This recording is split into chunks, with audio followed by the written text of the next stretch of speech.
All right. We're 100 now. All right, let's get started. Good evening, everyone. My name is Will Stewart, and welcome to our second webinar. Before I turn it over to Jim and Jeffrey, I want to suggest if you have headphones, please wear them. After Jeffrey's presentation ends, we will do a Q&A. If you look at your Zoom control bar, you will see a Q&A button. Please use that to type a question. And now I'd like to introduce the chairman of the Wagner Society of Washington, D.C., Jim Holman. Thanks, Jim.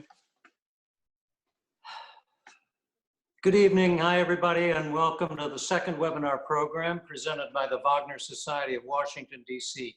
I am Jim Holman, the Society's chairman, and I'm speaking to you once again from sunny Vero Beach, Florida. Some of you may have tuned into my Lohengrin lecture a couple of weeks ago.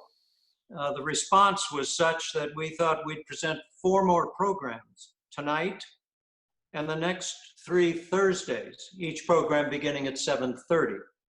On May 14th, I'll interview a rising star in the world of opera and concerts and Wagner singing, the brilliant tenor Izakaya Savage.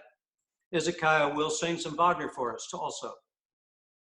On May 21, Maestro Saul Lilienstein will present a program with video excerpts on imagination and reality in Wagner, describing Wagner's boundless musical imagination and the limitations of the stage to visualize that imagination in the last century and a half. On May 28, I'll talk about Tristan and Isolde, and I'll focus on the antecedents to this great masterpiece and the scientific and artistic context of its times. For more information and to register, please see our website, wagner-dc.org. Well, tonight we are especially privileged to present from his apartment on West 75th Street, Maestro Jeffrey Swann. Now, many of you know Jeffrey as one of the world's leading concert pianists. He's usually, in normal times, globetrotting from concert to concert around the world. He has a distinguished career, too, as a festival director, most recently in Cortina. But you may not know that Jeffrey has a long and very special relationship with the Wagner Society of Washington. For 20 years, Jeffrey has educated and thrilled us with his vast knowledge of the works of Richard Wagner. In addition to many lectures, Jeffrey opens our program season in September with a concert and remarks on the works he's performing. He's also been, in effect, the musical voice of our annual retreat, which we call Wagner in der Wildnis, 3 days in the mountains of West Virginia each June. And that has been sold out for each of its 20 years. Jeffrey has chosen as tonight's subject the vast creation that concludes the Ring of the Nibelung, the Immolation Scene. So without further ado, I am so proud to present my friend, Maestro Jeffrey Swann. Jeffrey? Thank you. Thanks, Jim. First of all, I'm very grateful for the Washington Wagner Society, not just for this opportunity, but for really 20 years of support. The concerts I play for them, they've always shown extraordinary openness to my ideas and loyalty to me. I won their big prize for Wagner, which surprised me, like they managed to keep it secret, which is an amazing feat in itself. And it's been a wonderful relationship, which I look forward to another 20 years. And so I'm very, very happy to take part in this. And I'm thrilled that, at least in this way, this is a very, very hard time for people in my world. We don't know when concerts are going to start again. So, but this is, and playing is difficult. I want to, before we start, make a kind of an apology in advance. And that is the most difficult thing about webinars or some things on the internet is live musical sound.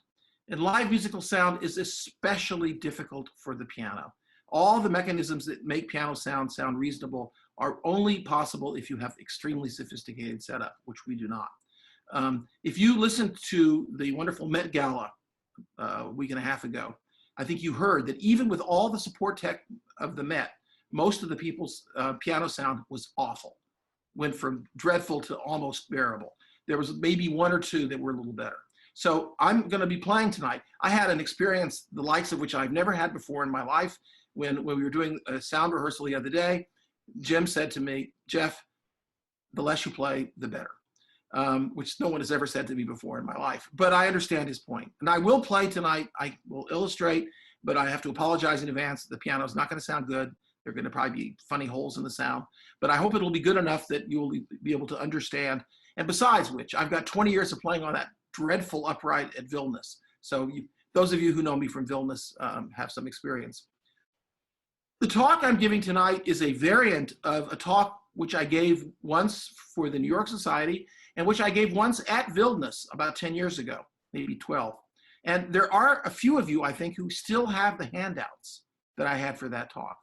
Those handouts are still very useful. So if you have them handy, look at them because they'll help you follow. I'm going to talk about some things tonight that I didn't talk about then, and I can never repeat myself anyway because I sort of make it up as I go along. So here we go.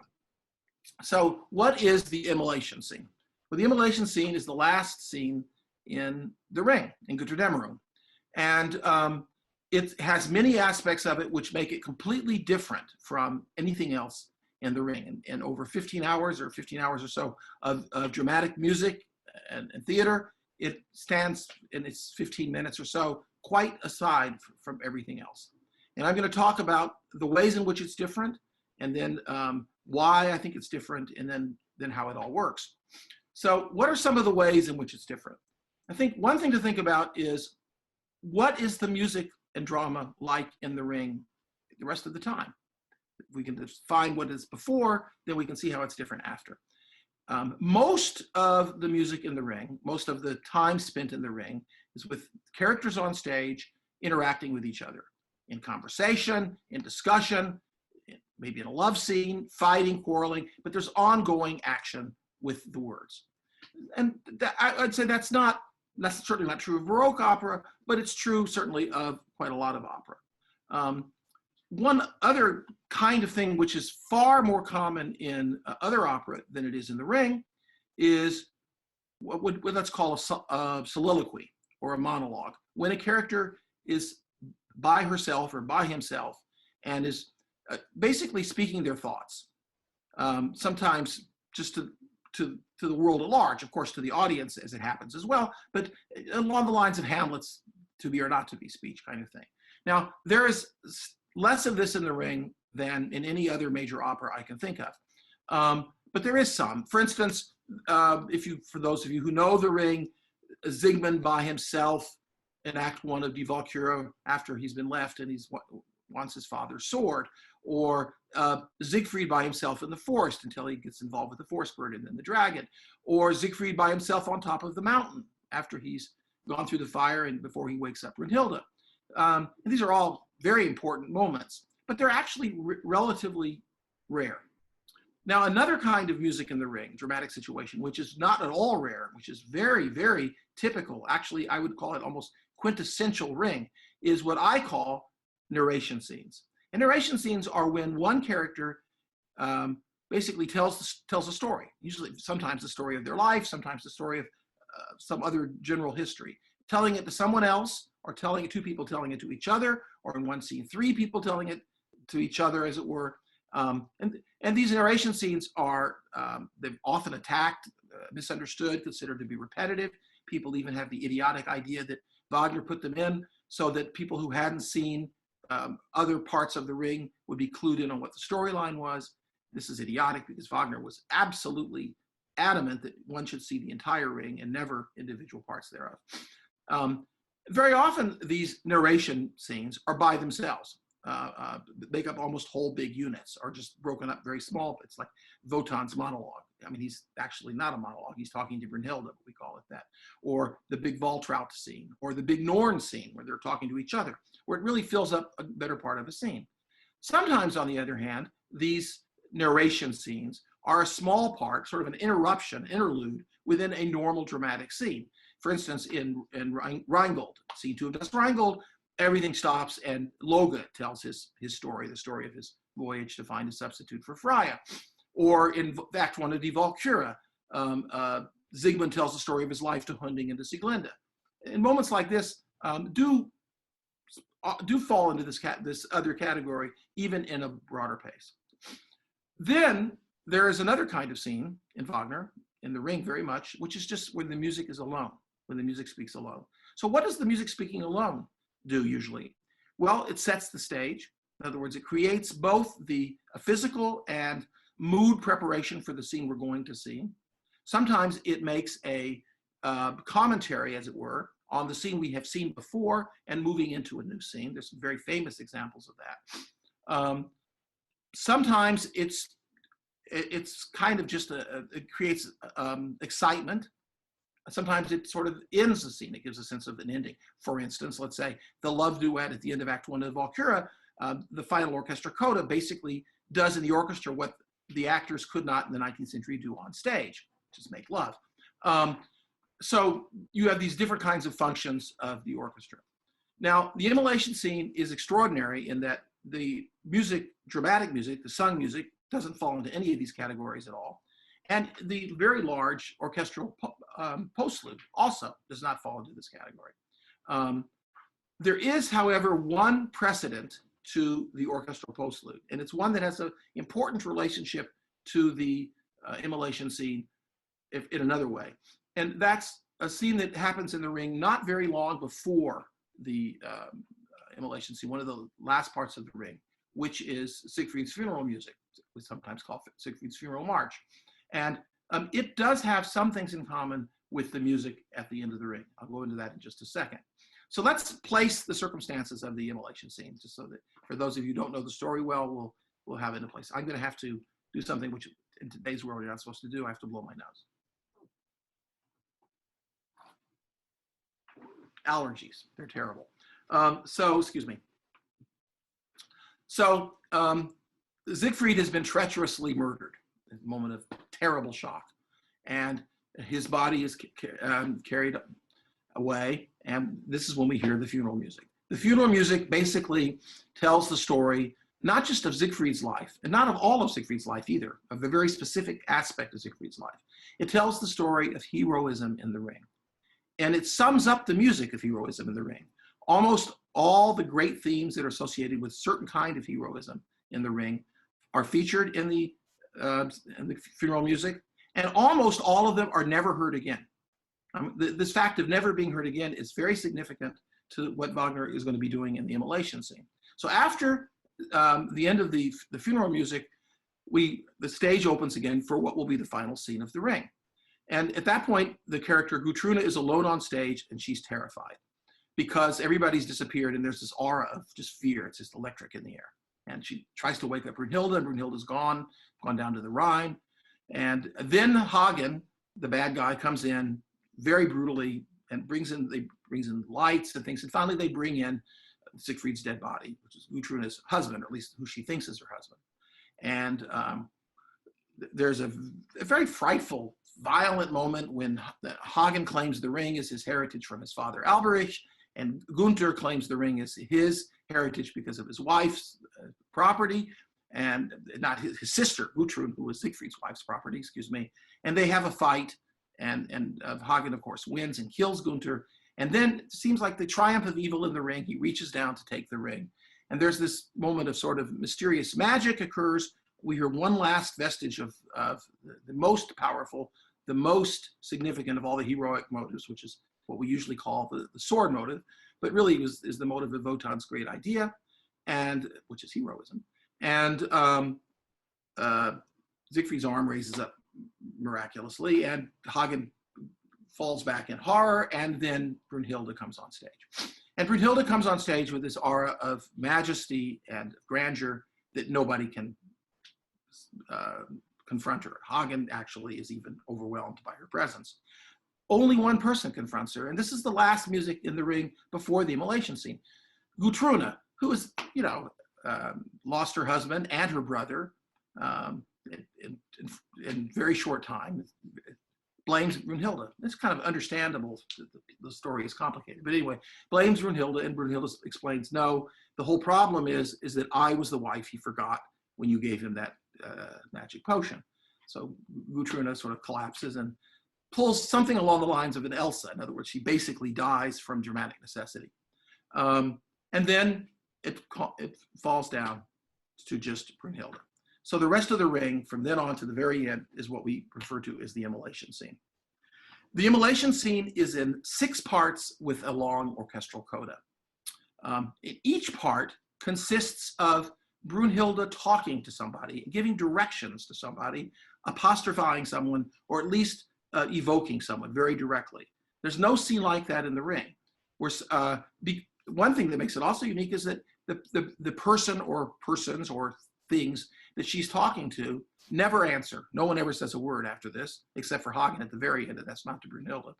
And in some cases, they're not present. In some cases, they couldn't talk because, like Siegfried, he's present, but he's dead.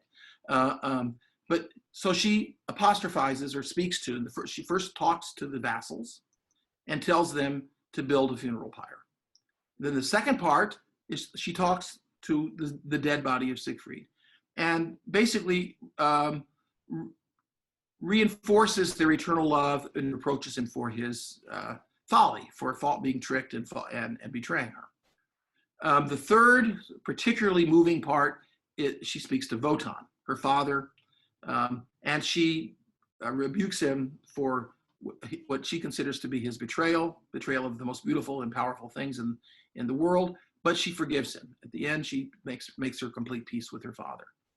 The fourth is she talks to the Rhine maidens, the Rhine daughters. The Rhine daughters are not present, but she still speaks to them. And she tells them to take from her ashes the ring and purify it of its accursed existence, and to return it to the Rhine where it belongs, and the Rhine will be clean and the gold will be clean.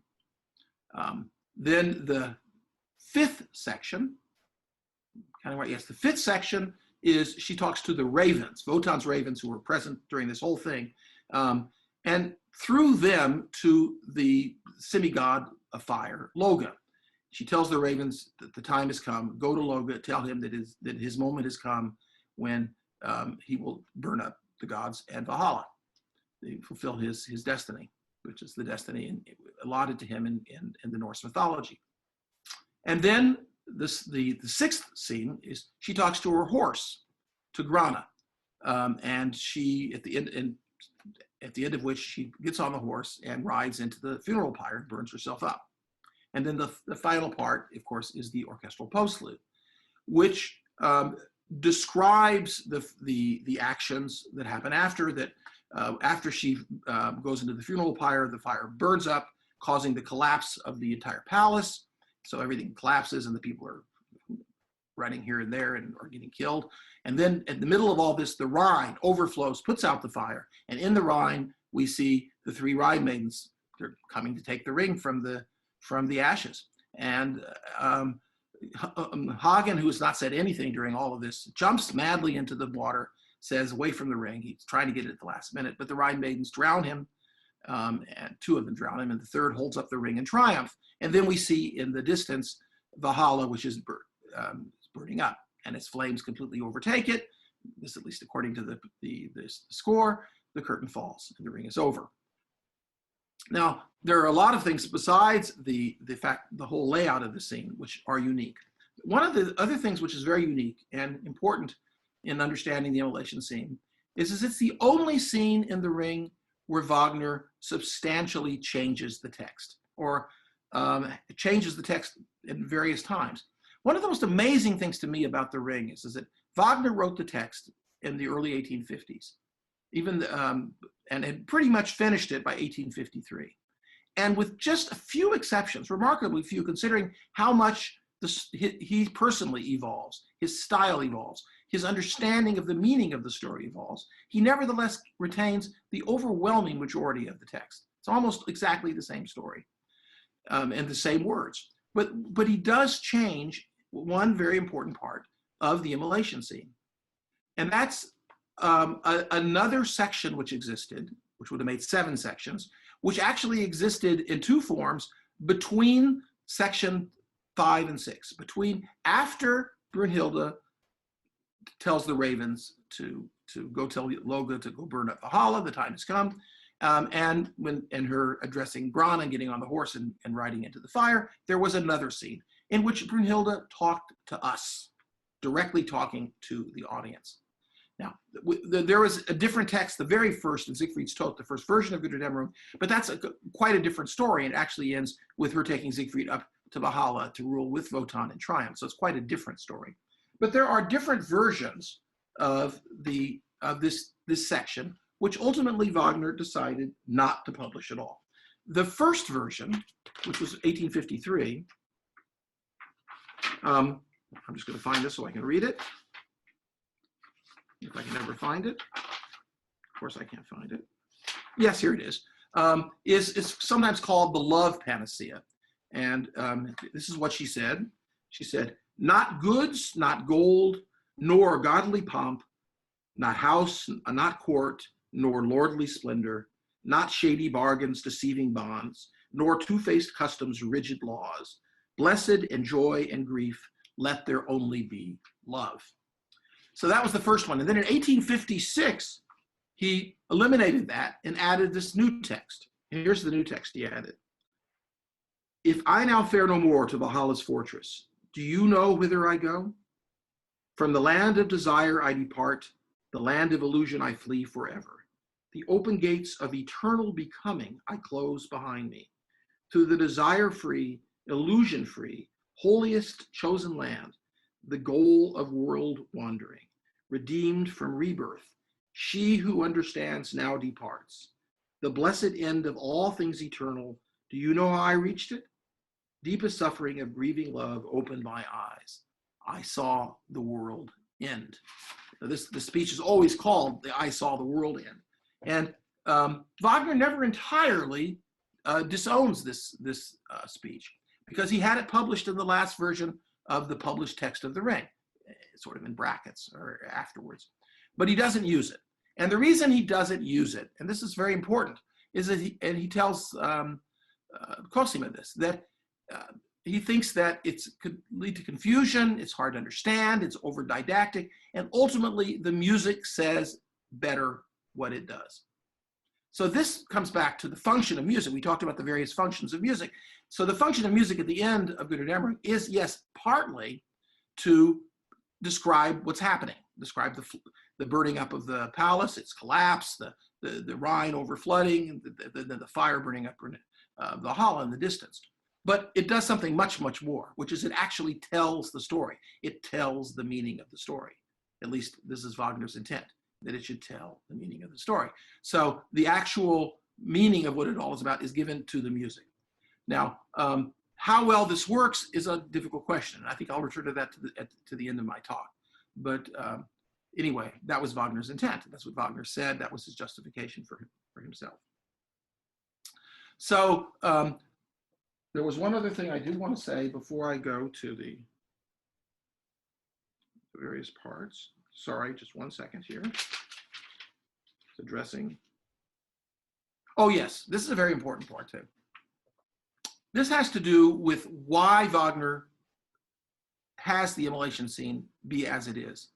Why have a scene which is so different, and which is, as we see, he in each of the 6 and actually 7 parts, if you count the orchestral part, he takes a portion of the music and of the story of the Ring and basically resolves it, comes to some kind of conclusion with it.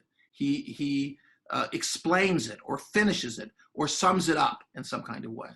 Why does he feel the need? Now, part of he feels the need, I think, because the Ring is uniquely long and complex. There's so many threads to the story. He wants a chance to close all the threads of the story. And of course, he doesn't close actually every thread of the story. And one very important thread of the story, he's already closed. And that's in the thread of heroism in the story, the hero of the Welsung race. And that has already been basically closed in the funeral music. But why does Wagner feel the need from a musical standpoint to explain the meaning, as it were, of what's happened to the music all through the Ring? And I think this comes very much from Wagner's understanding of his idol in music, who is Beethoven.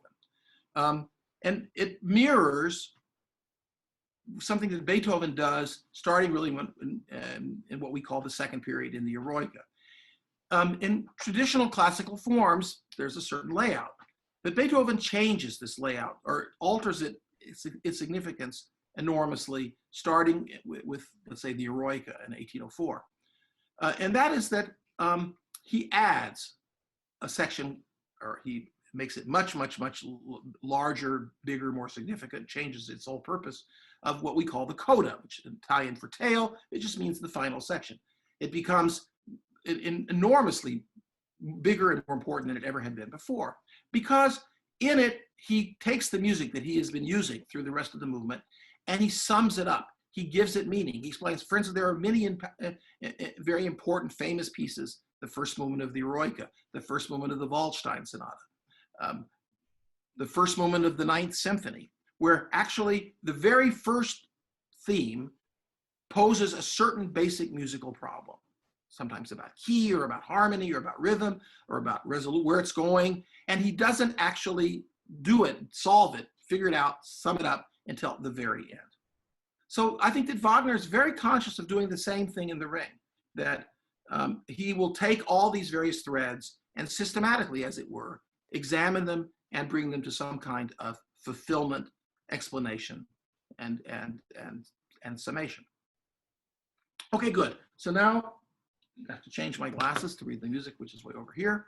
And we're going to start talking about the immolation scene itself. So the first thing we hear when the immolation scene starts is this.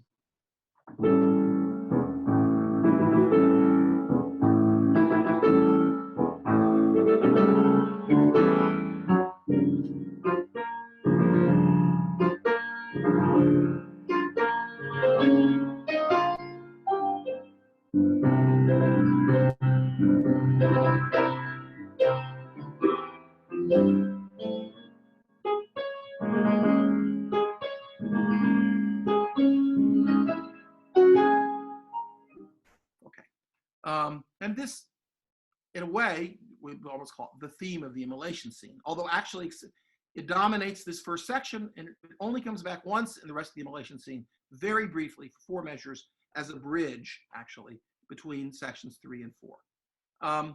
So what is this music? Is this something that what is this summing up? What is this? This is not necessarily familiar. It doesn't have a name as a leitmotif, but it does have very deep roots in The Ring. And it does fulfill something very important in the storyline and in the musical portrayal of the storyline. Way back in Das Reinbold, in scene 2, Fasold, basically, Voteon has made this deal with the giants, and Voteon says, I'm not going to do the deal. I don't want to, do something else. And Fasold, one of the giants, says, you can't do that, because what you are, your whole power, the edifice of your position as king of the gods is dependent on you obeying your own laws. And he sings it to this music.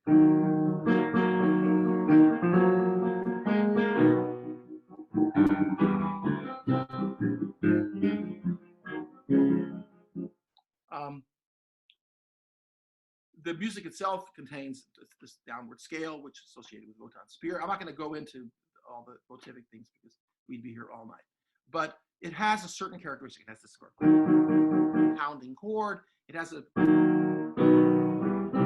certain kind of harmonic modulation, changing things. It's very characteristic.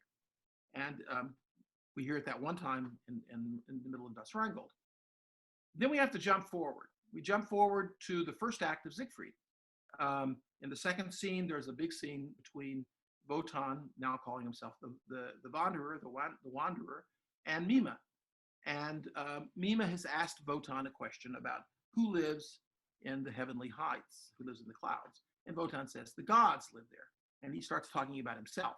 He's in disguise, but Mima hasn't recognized him quite yet, but he will by the end of this. And when he starts talking about the fact that he rules the world through his laws, we hear.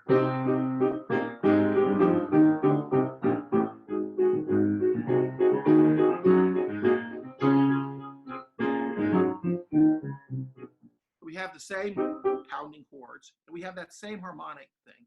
But now it goes not just down, but it goes up.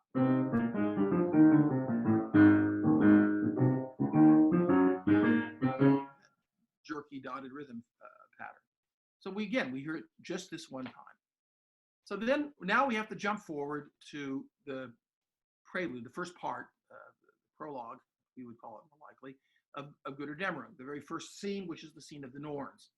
And the second Norn is talking about, again, Voteon ruling the world through his spear. And we hear.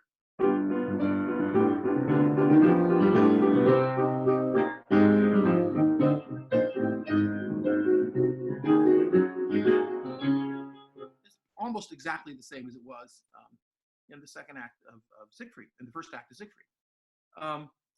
Then just a couple of pages later, we hear the third Norn now talking about what's going to be happening to Voteon in the future, and the fact that his spear has been broken, and that the spear will become the instrument by which he will cause the destruction of Valhalla. And so now it's become.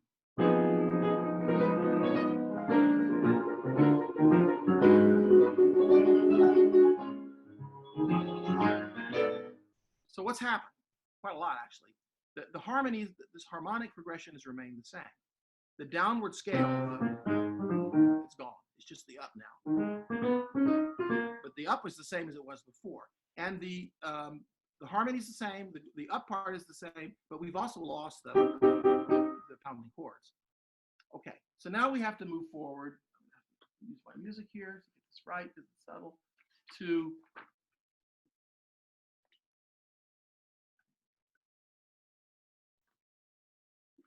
the Waltraud narrative, Act 1 of Götterdämmerung.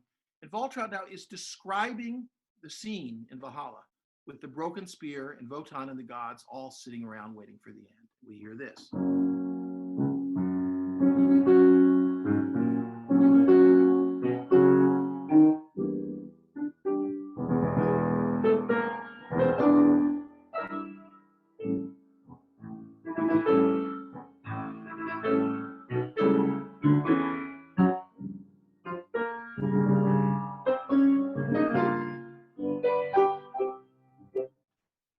Okay, so now a couple of things have happened.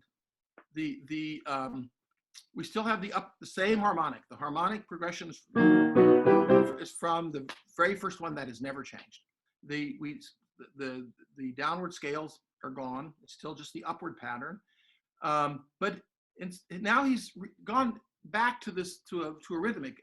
Instead of having, however, just the pounding chords, he has a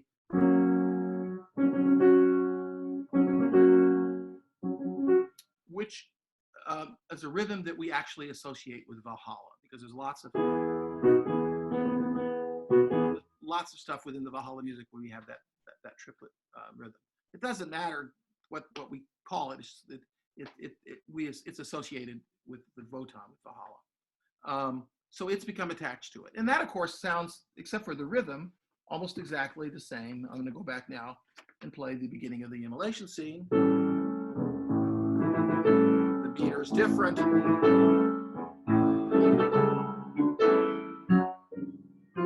So we have already heard it. And so this whole process. So this process has to do with the fulfillment of the idea of the limit of Voteon's power and the ultimate fate of what happens with the spear. That the relationship seems to be, because right from the very first time, and Fasolt is warning Voteon, what you are through your treaties, through the laws of your spear. And so this is kind of carried forward into this first part of the Immolation Scene. And it really dominates. There's other things that are in this, some of which I would love to play it all, but I'm afraid the sound is just too bad. The fire would be another main element, and we hear music that we associate with Siegfried as well. But at the end of the scene, now a lot of the times of the 6 sections, there's a very sort of clear-cut transition between one to the other, the ends. But in this one, there's a wonderful sort of shift of scene. So it goes from this very magisterial, solemn music, Wagner calls it feierlich, solemn, that we give.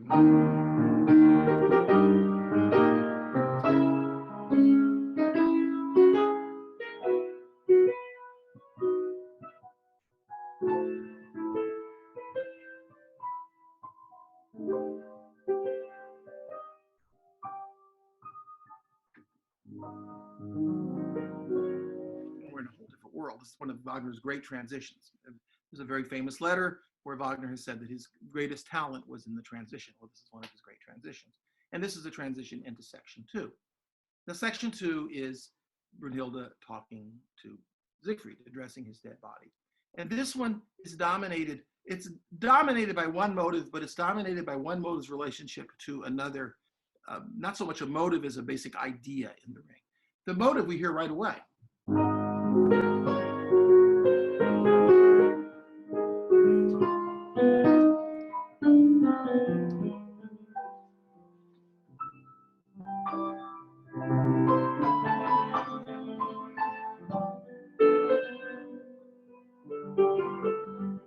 This motive.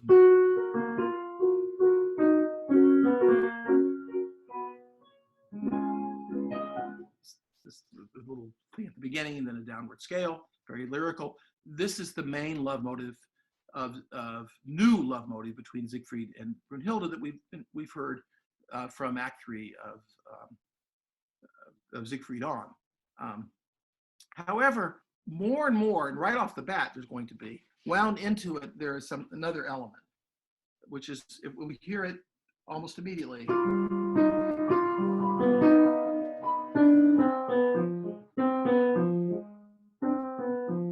This is something what I wrote my dissertation on, so it's a subject I know a lot about. It's what I call a 4-note sail.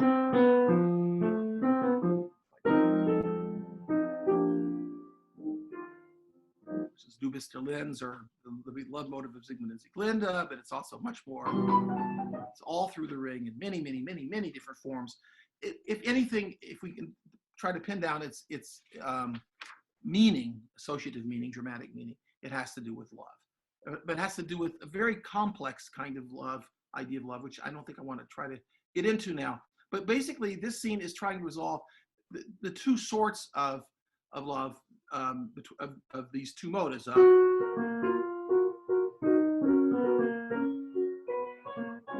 motive and then this other love motive. And they have different symbolic meanings in the ring. They both sort of come from different worlds, or one of them actually is its own world, the 4-note cell, and whereas this other motive, for various reasons, it's very associated to some extent with Voteon. In any case, in this final addressing Siegfried's dead body, Brunhilde really, for once and for all, completely links these two motives. They become totally inseparable. And indeed, actually, at the very end,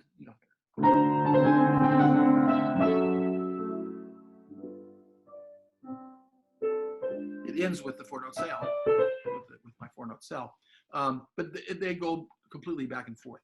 There is, however, one other little piece of music, which is kind of a leftover from the funeral music, which we hear for the last time in this scene. And that is,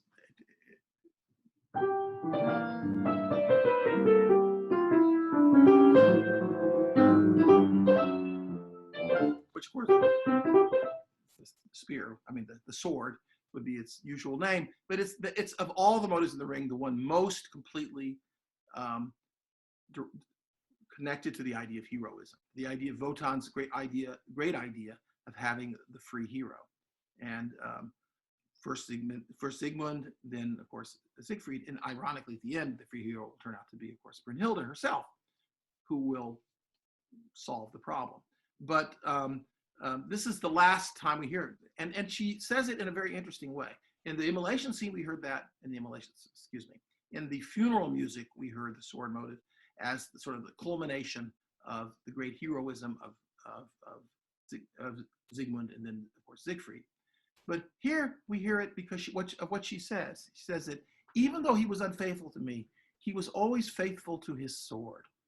He never lied to his sword. His sword stands for his, there's a plot twist as to why this is true, but what it really means is that the inner nature of his real heroism, his inner nature as being the messenger, the doer of Voteon's great idea, even though he fails, he was always true in his heart to this cause. So this is a very, so this last time we hear the sword motive is very, very important because it helps us understand the extremely complex nature of heroism in the ring. So let's move on to the third part. The third part is with her talking to her, saying goodbye to her father, to Voteon. And this is probably musically, this might be the longest part, except for the orchestra postlude, and it's probably musically the most complex part, has the most amount of material. It starts with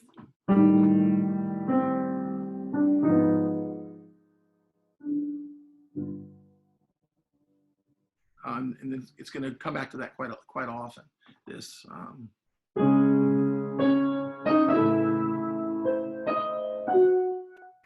which is a motive that we associate with when she is sent by her father. She's in the second act of Die Walküre to announce to Siegmund that he has to die.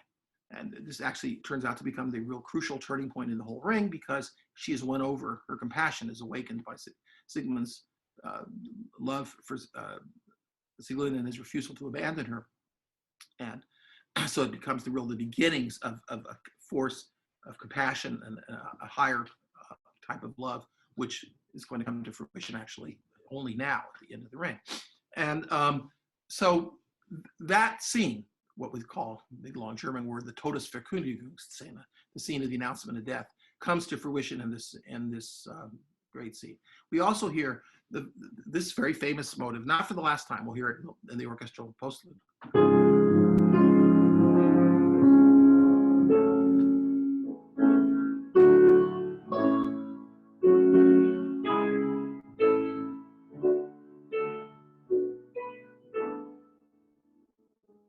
The most amazing, and this of course is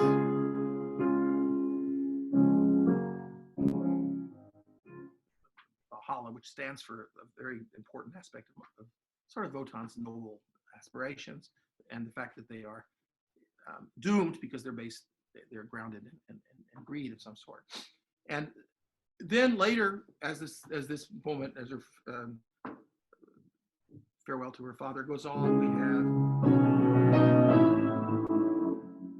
this starting.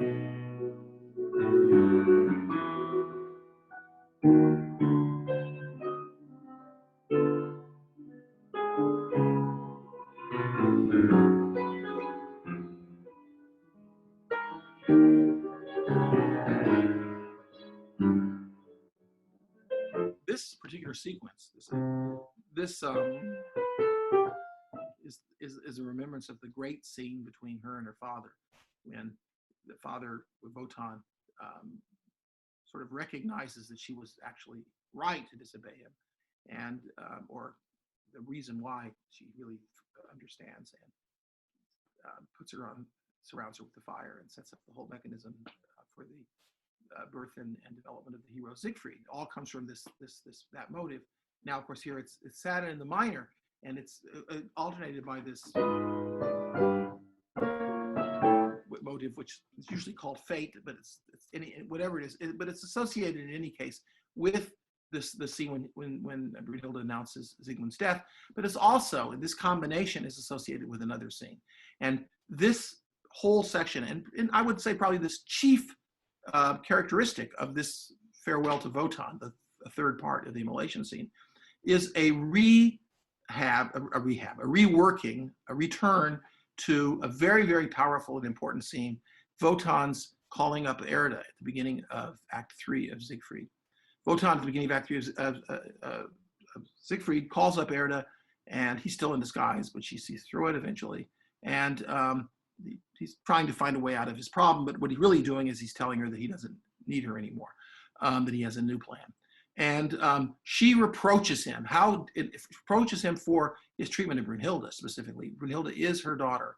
And actually Brunhilde, in this part of the Immolation Scene, this scene 3, takes over as Erda. She becomes she sings Erda's music to the exact same words, even the same pitches.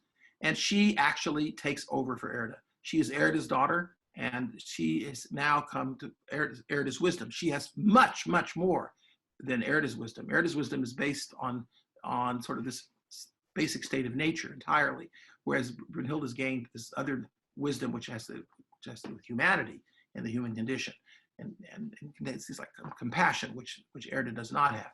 But anyway, so this is very, very, very important in the main part of this third thing, this kind of a return to a revisiting of and a fully transformation, as it were, of the scene between Voteon and Erda.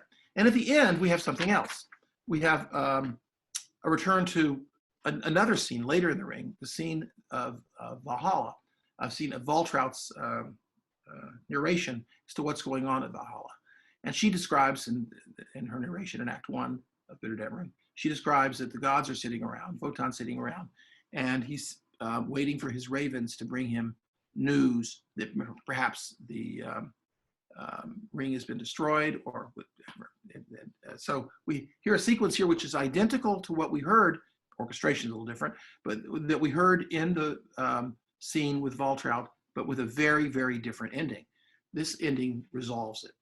The relationship of Brunhilde and Voteon, the relationship of Voteon's struggles and his need and his frustrations and his violent desire to get out of the problem that he's found himself in, all comes to real resolution at the end of this. So I'm going to play this sequence. First, she's talking about that he's waiting for his ravens.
Okay, this is really, there's a lot of stuff in here. I'm not going to, we hear a reference to Albirex Curse. This, of course, is Reinbold, they call the Reinbold, and we heard it in the, because it's a reference to the Rhine coming back and now to the joy of the Rhine maidens, the gold being returned to its joyous state. But then it becomes interrupted by, instead of going through, it becomes richer chords from Valhalla's music, and then and then she says, rest, rest you God, rest in peace. And this,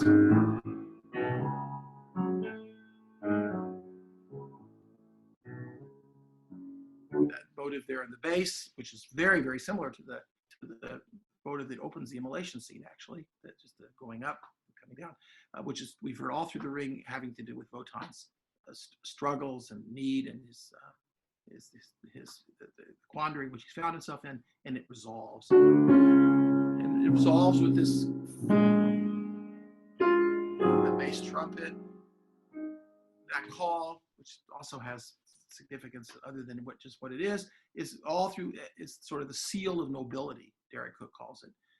It sort of, this rest in peace, but rest in noble peace. That in the end, the whole issue of Voteon, I mean, yes, we're going to hear more Voteon music in a way in the orchestra postlude, but Voteon as a person, that's Voteon as an image. Voteon as a person, as a character, as this, the main character is probably in a way in the entire ring, here really comes to rest, and the issues of him are resolved. Okay, so now we have to go to the fourth part with the Rhine maidens, but here we have a little exception. We have a 4-note interlude, and a 4-measure interlude. And I think it's necessary because this ends so completely to get started again. So he comes back to the beginning of the Immolation Scene.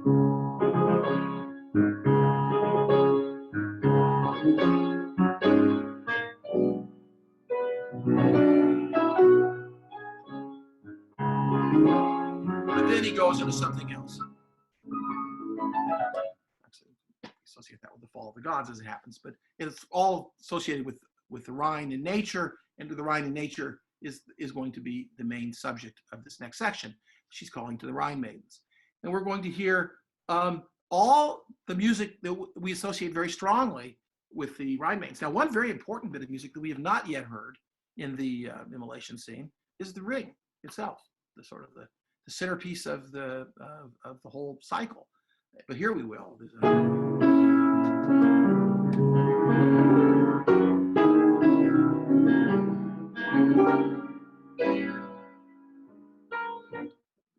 And then it becomes, which is music we've also heard before, but it has associations of the joy of the Rhine maidens.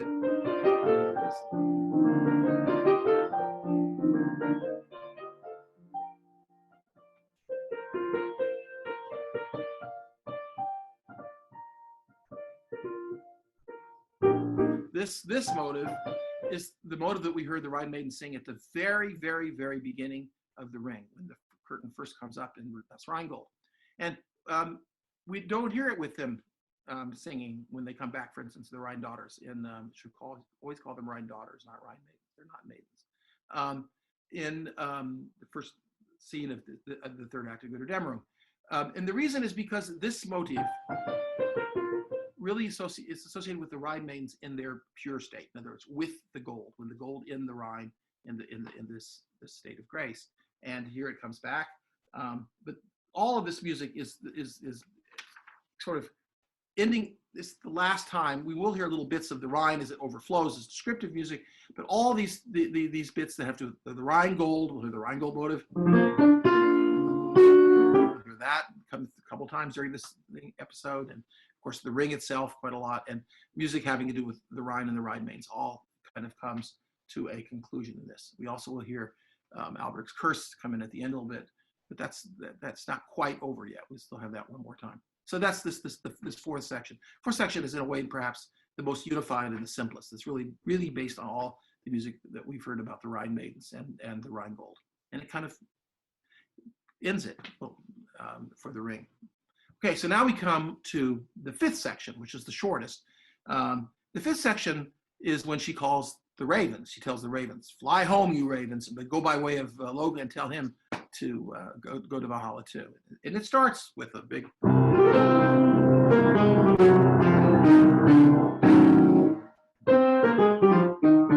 That's, of course, one of the most important leitmotifs in the ring. It's the leitmotif associated with Voteon's spear, Voteon's power, what he rules the world with, his will to rule by law. We've heard lots of things that are engendered by it, but here it is in its absolute, definitive, plain form. And it's the last time we'll hear it in the ring. And it's very, very interesting why we would hear it now. And in a way, there's several reasons why. One reason it has to do with this going back and fulfilling things that have been set up before in the sort of the way that Beethoven does in his revised view of symphonic forms, sonata forms. At the end, at the end of Die Walküre, we see Voteon actually.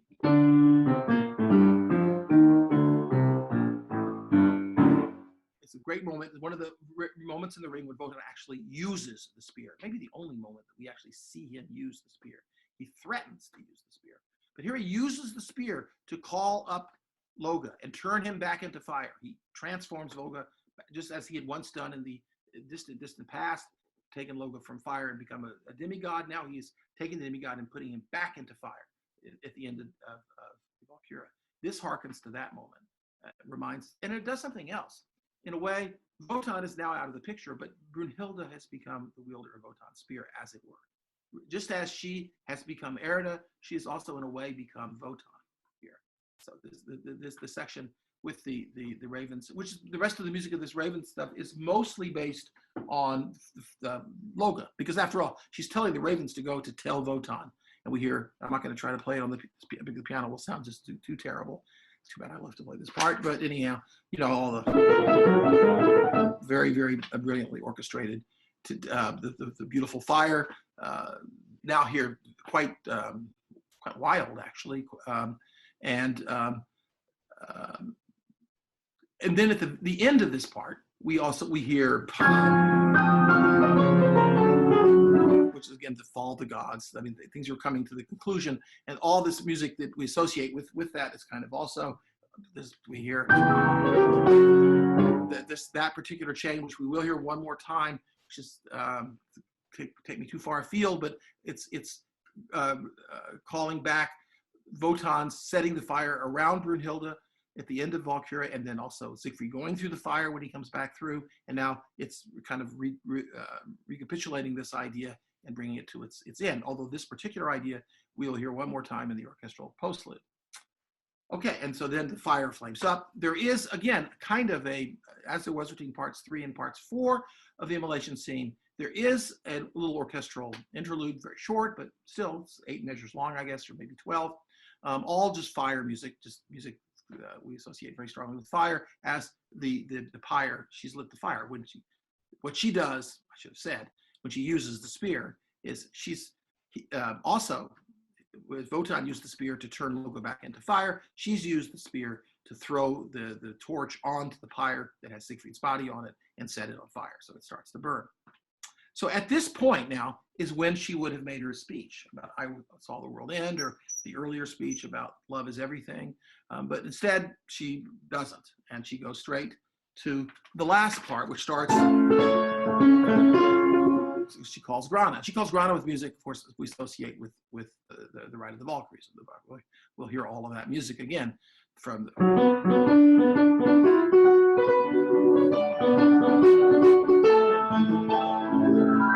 and then we hear the motive that dominates this last section, the section to Grana, which is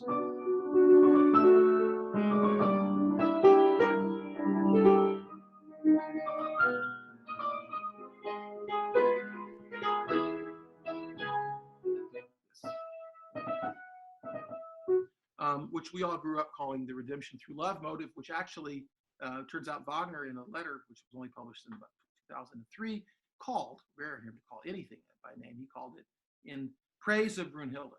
And so it's a motive associated with Brunhilde. We have heard it once before in the ring. We heard it at this very climactic moment in Act of Valkyria, when Glinda thanks Brunhilde for saving her and saving the Velsen race. This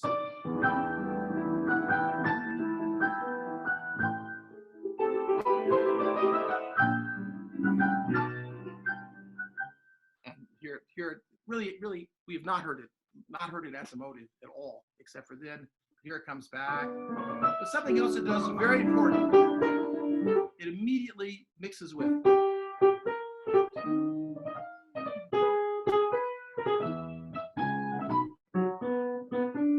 that, of course, is Siegfried. So she's mixing this motive in praise of Brunhilde, or redemption, whatever you want to call it, with the Siegfried motive, and he's doing it in a typically Wagnerian way, because this has that little turn of those fast notes. Well, also has these little fast notes in the middle. So by linking the fast notes together, he's able to link these two very different motives together. There is another connection, but that would again take me too far afield. But so one of the things that happens in this glorious last part, when Brunhilde calls Grana, finally gets on Grana, and then rides into the fire, is that Brunhilde and Siegfried motives, and because we have to view this as a Brunhilde motive, so motive associated with Brunhilde, or in praise of Brunhilde, with Siegfried. The motives become very, very much intertwined. At the end of this part, then of course Wagner does one of his patented, unique build-ups. I have to play a little bit of it.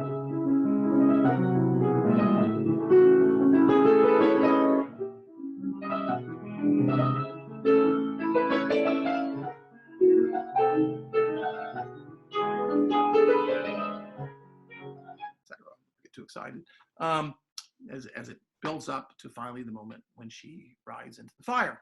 And so she goes into the fire, and she rides into the fire with this combination of her own redemption motive, her own in praise of her motive, with Siegfried motive all combined. And she'll ride into the fire then with music that reminds us first, actually, with of the Valkyries, but that's gone. We won't hear that anymore. And the first part is all very descriptive. It's just fire.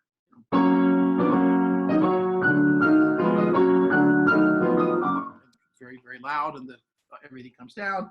And then finally, the Rhine flows over, and we have one last wonderful version of Rhine. We'll hear it with these harmonies. When they appear, and Hagen throws himself in and says, "Salute fumbling away from the ring," and they drown him. We hear Albirex Curse, but then it stops. You don't hear the whole motive because he's drowned. It's broken. The curse is gone. And then we hear the body of the postlude contains one of Wagner's most inspired motivic connections.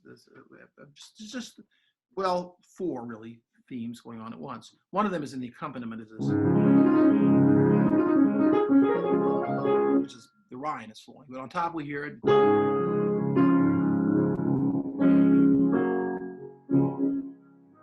That's of course Valhalla. And then we hear, which of course is the Rhine names, but now the Rhine names back with their gold. And then on top of it all, we hear, and I'll play all of them together now.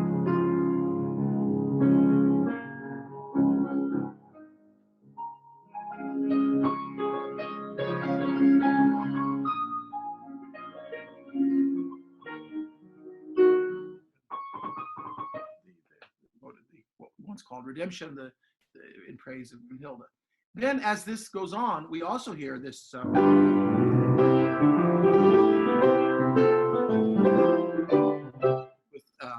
the big form of Valhalla with this striding scales going up and down, which may or may not make us think about the spear, but it isn't. But what this does do is it repeats something that we heard exactly in the Waltraud. Waltraud described the gods sitting around waiting for the end. Well, now the end is here, and we hear that same music. And then, of course, then it finally, the very, very last page of the ring, Siegfried motive cuts through one time through the fire. Last time, exactly why, I couldn't answer. That's one of the questions I do not know the answer to. It works. It's very dramatic and exciting, but what Siegfried has to do with it at this point, I can't tell you. And we hear last show is to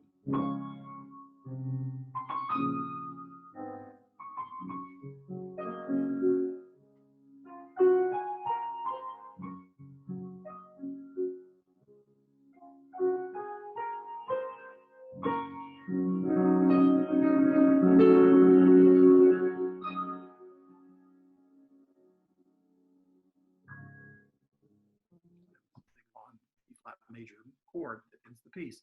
So it ends with this in praise of Brunhilde, maybe with a suggestion of the Reinbold at peace now underneath it. And so it ends with this complete resolution. I wanted to go back before I sort of sum up to this basic question that does it work? Does the end of the ring work? Does Wagner's idea to eliminate the text, which would explain Brunhilde's action?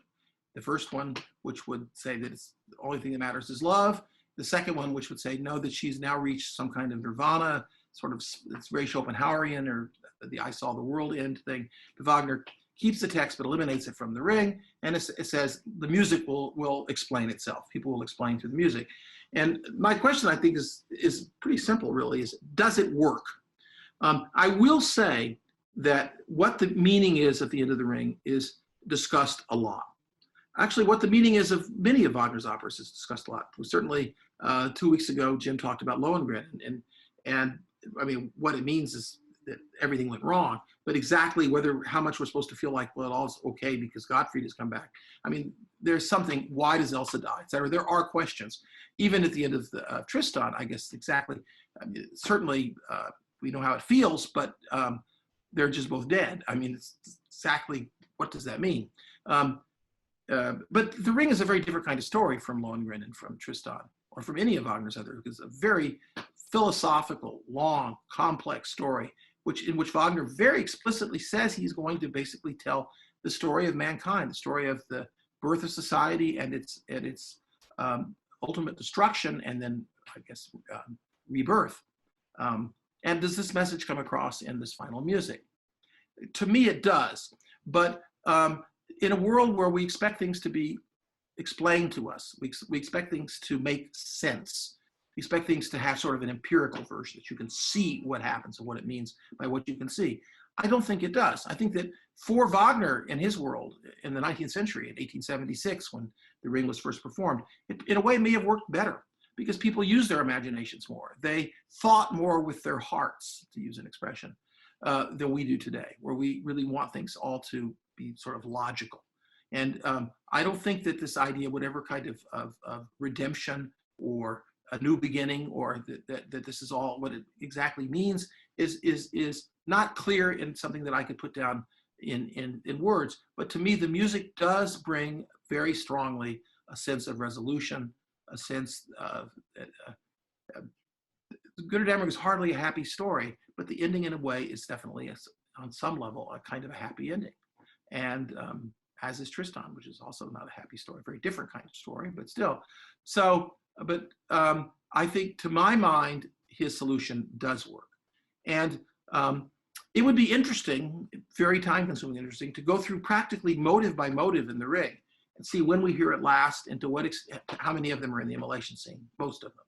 And the ones that aren't are mostly in the funeral march, or are not very important, are very just sort of, that have to do with a certain very individual event. But the Immolation Scene does sum up the whole Ring, and in each of these sections sums up a different aspect of the Ring, a different thread in the story, a different thread in the musical texture of the Ring, and at the final end brings it to this wonderful, awesome conclusion. Okay, I'm finished. It's time for questions. I hope that there'll be lots of them. Thank you. Well, thanks a lot. Appreciate that, Jeffrey. All right, well, folks, if you have questions for Jeffrey, go ahead and use the Q&A. I will try to also do a raise hands. I saw that Helen and Jackie had their hands raised. If you do have questions, keep your hands up, Jackie and Helen, but if you don't, go ahead and put them down. Let's go ahead and start in the Q&A. The first one is from Carlton Eugene. During the Ring cycle, from Das Reinbold through Götterdämmerung, numerous characters implore the return of the gold or the ring to the Rhine and the Rhine daughters. After the theft of the gold, was the destruction of the gods a foregone conclusion? Or if not, what was the final point in the cycle beyond which the return of the gold or the ring would not have avoided the destruction of the gods in Valhalla, thereby making no difference at all? Of course, that in a way is asking a question sort of in a different way of looking at it that I said that I couldn't really answer. I'm going to rephrase the question as I think I've understood it, which is that if the ring is destroyed by returning it to the Rhine maidens, and the curse, both the curse of love and Albirex Curse on the ring, are wiped out and eliminated from the world, then what need does there have to be? Why does Valhalla have to burn up? Why does Voteon and the other gods all have to pass away, die? And I think there's no real clear-cut empirical reason. There are lots of mythological reasons based on that the story was based on, but in a sense that would be a cop-out. For me to say that they have to be destroyed because that's how it is in the mythology, Wagner uses those elements of mythology that he wants to use, and he dismisses those that he doesn't, and he adds a tremendous, there's nothing in mythology that has anything to do with renouncing love, or, I mean, there's just, the great majority, even the ring itself is pretty much a Wagnerian invention. Most of the story of the ring has mythological trappings, but Wagner does with it what he wants. I just think that the story of Der Ring des Nibelungen, in other words, of the cycle, is really in a way the story of Voteon. And the story cannot make sense unless the resolution of the story is also the resolution of Voteon. That Voteon starts the whole thing in action by his creation of the spear from the world ash tree, the first, if you want to call it, violation of nature, but also the first rise from rise to the rule of law. And it's the very first action that takes place, although we don't hear about it until the Prelude of Götterdämmerung.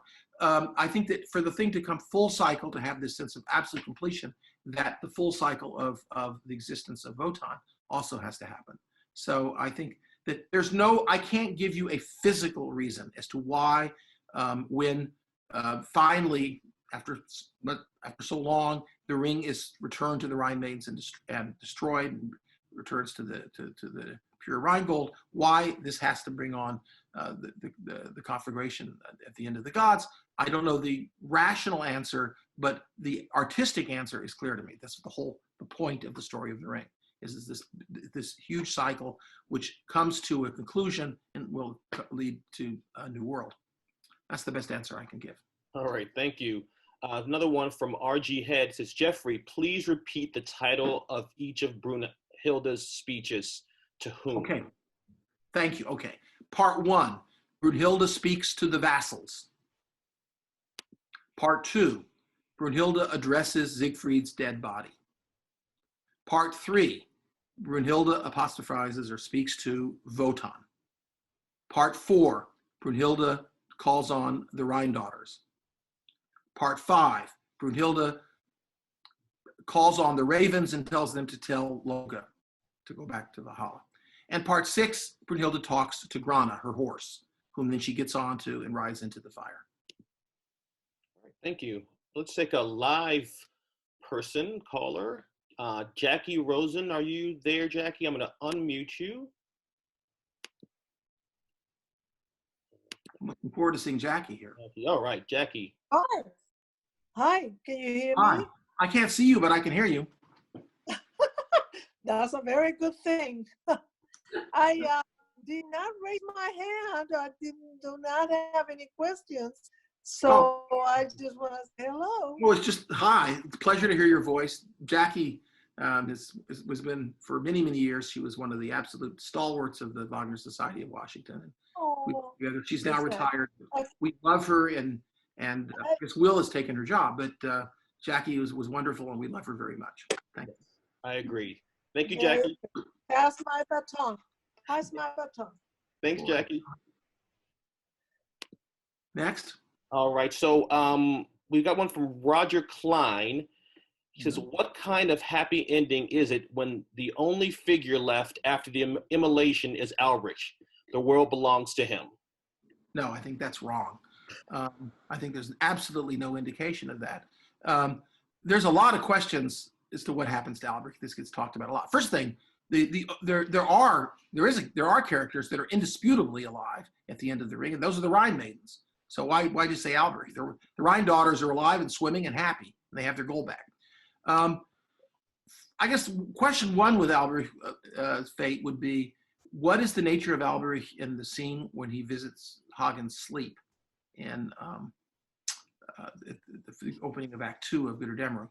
Is he real, or is he already just kind of a dream of Hagen? I don't know. I don't really care especially actually either, but I think that Albirex in Götterdämmerung already is basically a force, a presence, just exactly like Voteon. Albirex and Voteon are a complementary pair, opposites in some way. One is fully evil, the other does evil but is fully noble. But they have parallel careers. They both start their paths by doing an act which in some ways is a rape of nature. Albirex is one based on hate and greed and renouncing love, creating the ring. Voteon's is one out of desire to rule the world through law. But in both cases, the ash tree dies and the Rhine goes dark. So they have parallels from the start, and I think their parallels go to the end. So as far as I'm concerned, Albirex is destroyed at the end of the ring, and the Rhine maidens are left, and Rhine daughters, and humanity, presumably, some of humanity. I mean, the Gibbetschungs, well, in many productions, they turn and look at the audience, which is not a bad. I've almost never seen anything like what I would consider to be a really good production. I'm not quite convinced that it would be very difficult to do exactly what Wagner says to do at the end, which is very complex and would be quite brilliant if you could. But I just don't think that Albirex. I mean, there are people who say that it starts all over and Albirex will come back and once again try to get the gold away from the Rhine daughters. However, Albirex himself says he won't, or he can't. If Albirex is indeed really alive in the scene with Hagen at the beginning of Act 2, he says that once they get it back, no guile of mine or anyone else's will ever get it away from them again. It'll be lost forever. So Albirex himself thinks that. So that's good enough for me. All right. I'm going to take another one. Helen McConnell, are you there, Helen? I'm unmuted you. I'm trying to.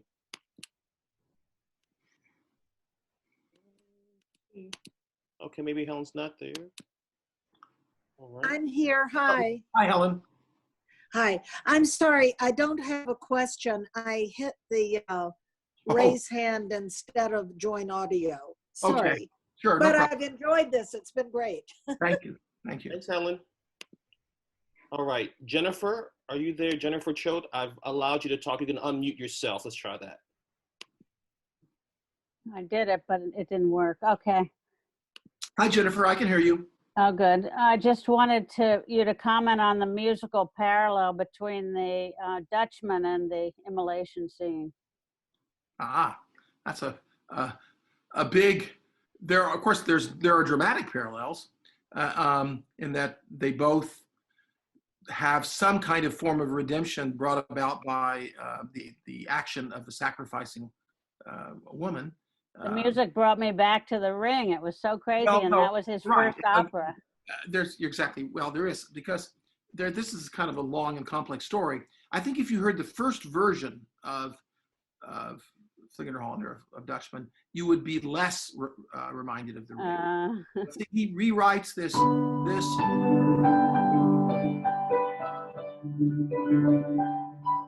So beautiful. You're a wonderful pianist, and it does come across.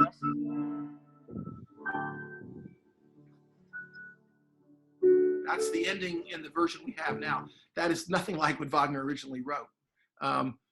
This is, he had already written, this is 1860. He'd already written Tristan and most of The Ring at this point. This particular cadence, this is Wagner's favorite cadence to end pieces. He ends Meistersinger with it. He ends The Ring with it. He ends Tristan with it. He ends the new version of Flying Dutchman with it.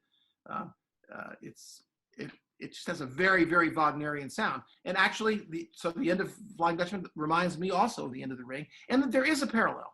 There is a kind of parallel, which is that, and very, very, very different. And obviously, the Wiederdämmerung, The Ring is just incomparably more complex.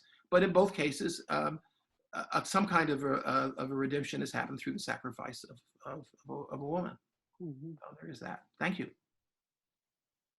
Thank you.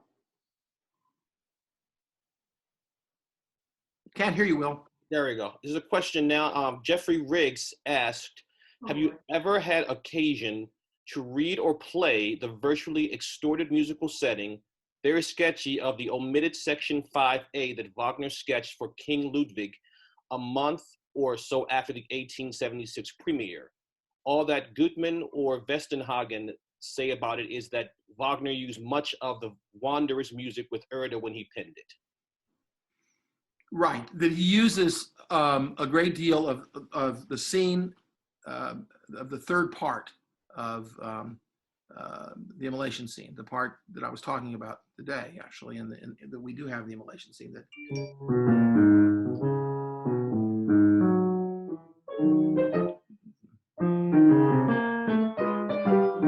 I think a lot of that sort of in it. I saw it once for about 45 seconds, and I don't know where I would find it now to play it, but I never have. Nor have I ever seen, although I know people say it exists, the complete, a musical sketch for the original ending of Siegfried's Tod, which would have been very different, as I said, because Siegfried is resuscitated and they go back, and he and Brunhilde go to Valhalla to reign together with Voteon. So it's a whole different vision. There's Wagner's original vision of it. I haven't seen that music either. There's a lot of music in The Ring, or around The Ring, or about The Ring, or transitional to The Ring, which I haven't been able to see. Wagner probably was a big sketch maker. I don't see Wagner at all as the kind of composer like Mozart, who sort of it all just came straight down and he wrote it. I think Wagner worked things out and had lots and lots of sketches and things. And we have certain kinds of sketches, especially of Tristan, because Tristan never was at the Bayreuth Museum. Tristan was always at Triebschen, where we can see some development. There's some very interesting things that you can see, like that. A lot of the music that he originally thought for Tristan turned out to be used in the third act of Siegfried and things like that. But there are many, many, many questions about the genesis of ideas in the Ring and their development and their source, and when Wagner had certain ideas. I mean, to me, one of the big questions, and the one that when I went to, as a student, and went to Bayreuth and asked, and then was unable to get any kind of answer, was basically, you know, as one of the extraordinary features of the Ring, as most of you know, is that Wagner worked on it very, very actively for quite a number of years, and then pretty much completely abandoned it. He didn't quite abandon it, but pretty much abandoned it for 10, 11 years, and then came back and wrote the third act of Siegfried and all the Götter Dämmerung. And there's a big gap in this. And during that period, he wrote Tristan and Meistersinger, and I mean, there's a huge change in style and orchestral treatment and all kinds of things. And then it's the same. The text doesn't change. It's the same. And one of the questions I had was basically, in a few words, how much of what happens, how much of what he does with the older material in the latter part of the Ring did he know he was going to do? And how much of the material that we only first hear in the latter part of the Ring had he already planned? It's two pretty straightforward questions. And I was unable to get an answer to either of them. But there's hope that we will have that access to the probably inexhaustible treasures of the library, the basement at Manfred, will become more and more available because they're all going online eventually. So it's possible that a lot of things were destroyed. Unfortunately, Cosima destroyed a lot of things, but why she would destroy musical sketches, I can't think. So I would imagine that we'll learn a lot more of that kind of thing in the future. Great, thank you. Another call in, George Cacchetti. I'm going to allow you to talk if you're still there. George? There you go. Yes, I understood some time ago that and we were talking earlier here about the end of the opera where the gold is returned to the Rhine and the fall of the gods, that we could have had one without the other, that they happened at the same time at the end of that opera, but they were not linked. The gods would have fallen without the return of the gold, or vice versa. That was my understanding, and it may or may not be true, but that's what I always was understood. But I have a question regarding his motifs. I know that some of them that deal with emotion, I understood that the reverse of a particular emotion is the opposite melody of its counterpart. So you don't have a motif for the opposite of the sword, but do we have maybe a reversal of anger for happiness or something? Is that true that some of the motifs on emotion are direct opposites? Okay, there's more in your question than you think there is, or that maybe that you did know there was, but there's a lot there. The first part, it goes back to the question of the fall of the gods and the return of the gold to the Rhine, as whether or not they're connected. The fact is that they are. I mean, whether or not they're correct, they're connected by some kind of magical sense or some kind of cause and effect, empirical, reasonable thing. I don't know. But in the story of the Ring, they are connected. The one brings about the other, or the one is, I don't know about brings about, they're linked together. But your question about motifs, first thing, leitmotifs are far more, the great majority of them anyway, far more flexible protean animals than we are usually wont to treat them. And the great majority of them, it's pretty hard to pin down exactly what they mean without being more specific as to where it is and what its context is. They're changing in meaning all the time. And this is true, so it's motifs that are attached to feelings. as opposed to motives that are attached to objects or to people. I think sometimes it's quite impossible to separate those things. But there is one very clear-cut example of exactly what you're saying, that this the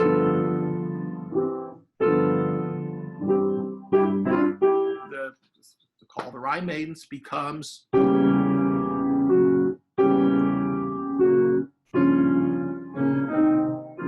which that specific form is actually, we see with Albirex kissing the ring and terrorizing and cowing his slaves, the Nibelungs.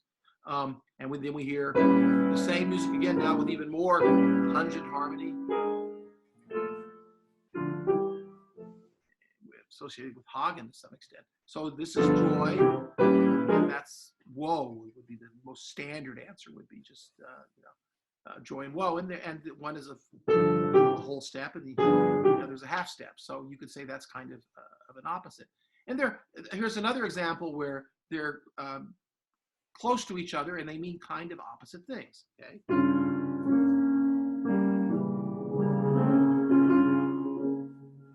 That's the motive of the ring, and it's one of the basic fundamental building block motives in the ring, in the cycle. And it's not associated specifically so much with emotion, but it has, because its source is greed and hate, and it comes out of cursing love. So and then we have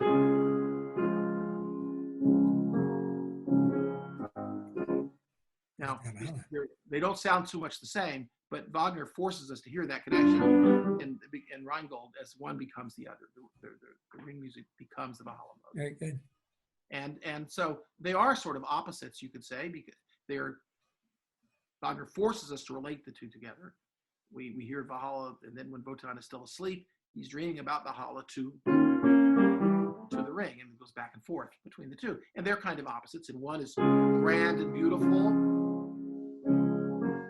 majestic, Voteon's aspirations, glory, let's say, and this is shifty. So certainly, there's all sorts of examples of this. I mean, hundreds and hundreds and hundreds of examples of motives that relate to other motives, and subtle things about them cause them to be different. Sometimes going up and going down mean very different things. A motive going up can mean or become associated with a certain kind of action, and if it's going down, it's associated with a different kind of action. Things like that. Exactly. Okay. All right, very good. Thank you. Thank you. Next. All right, we have writing from the Q&A from Gonzalo Candia, sorry if I messed your name up. Is the idea of redemption of Götterdämmerung present in Parsifal? Is Parsifal a kind of redeemed Siegfried? Is there any hidden connection between both operas in this respect? This is from Gonzalo. Okay, it's a good question. Of course, there's been a book written about this called The Redeemer Redeemed, and it's about the connection specifically between the ring and Parsifal, and it makes big connections between the various characters, and the Parsifal is sort of the redeemed Siegfried, and the Gurnemanz is sort of the redeemed Voteon, and things like that. And there's something to it. There are a lot of things that have to be said about this. One is, of course, is that the story, the basic story, now not necessarily how Wagner uses it at the end, but the basic story of Parsifal long predates the ring. The first sketches for Parsifal, the first prose sketch and musical sketches of Parsifal are from 1845.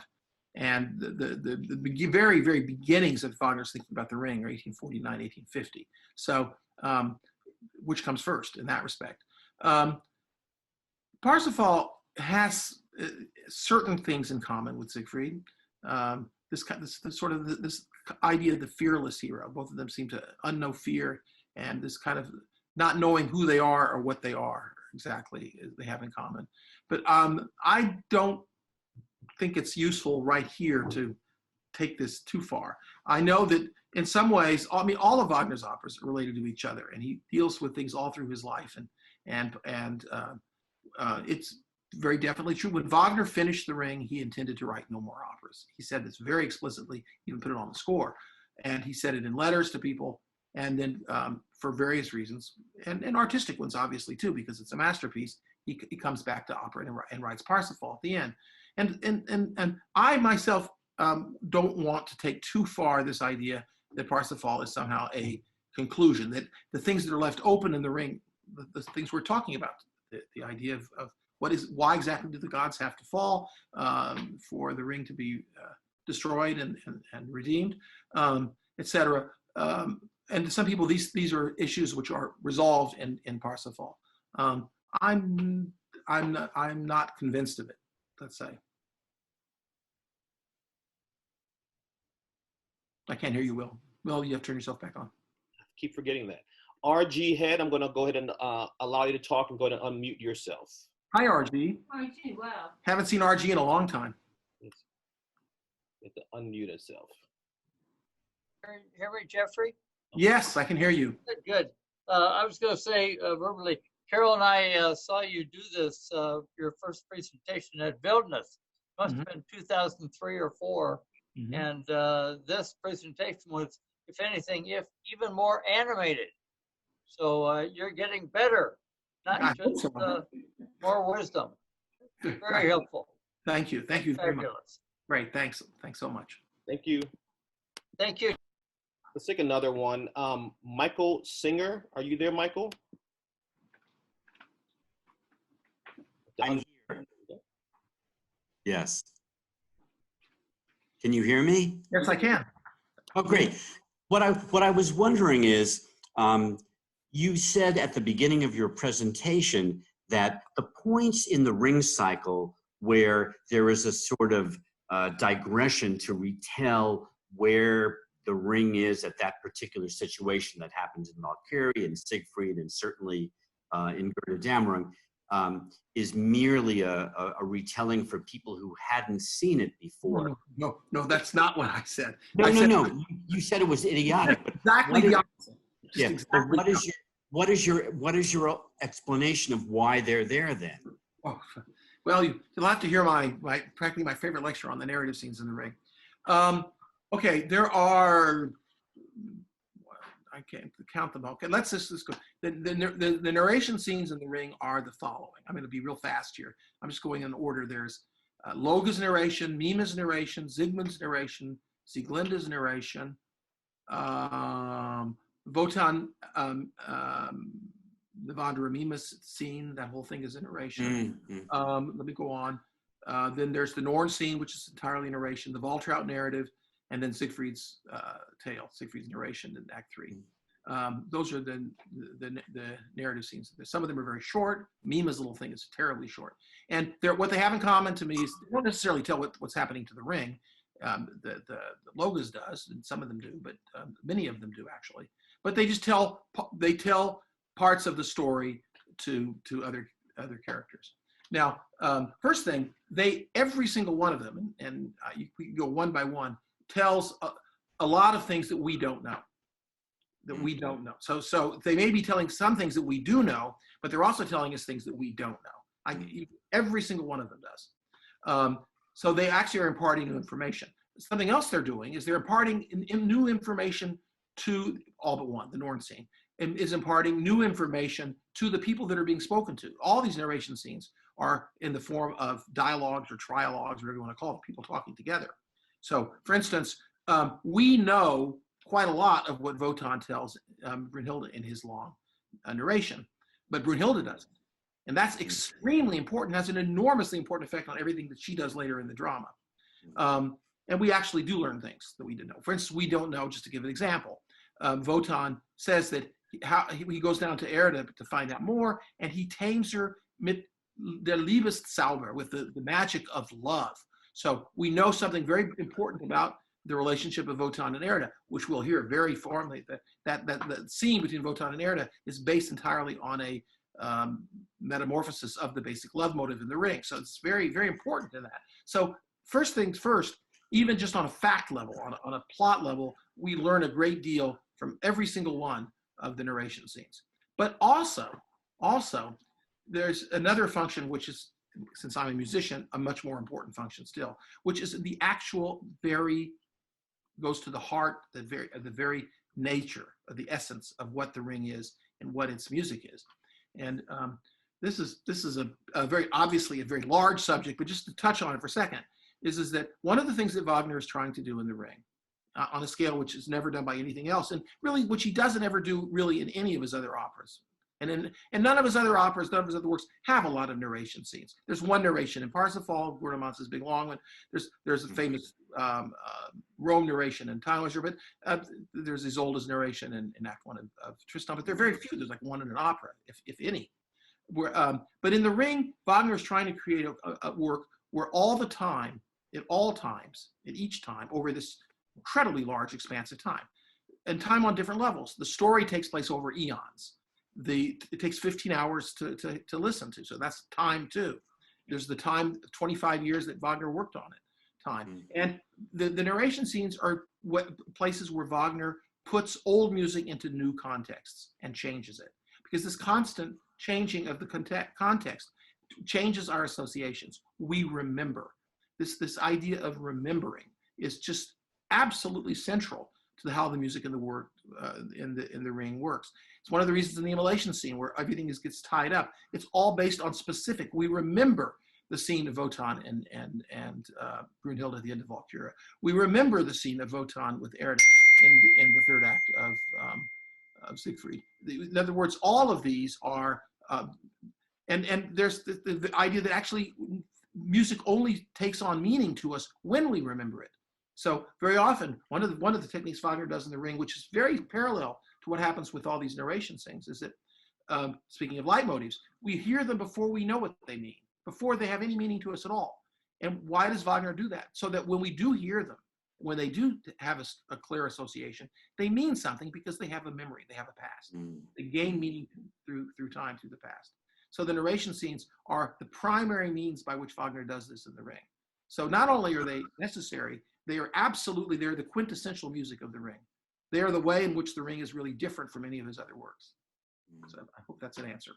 No, that's great. I always wondered, for example, at the amazing nature of the Norn scene in the Prelude to Norn scene is a perfect example. Yeah, perfect. Of this, because we hear all of this stuff in completely new ways, and we'll never hear it the same again. See, once we've heard it in a new context, in a new way, then it means something new to us, and we'll hear it the rest of The Ring in a different way. Thank you very much.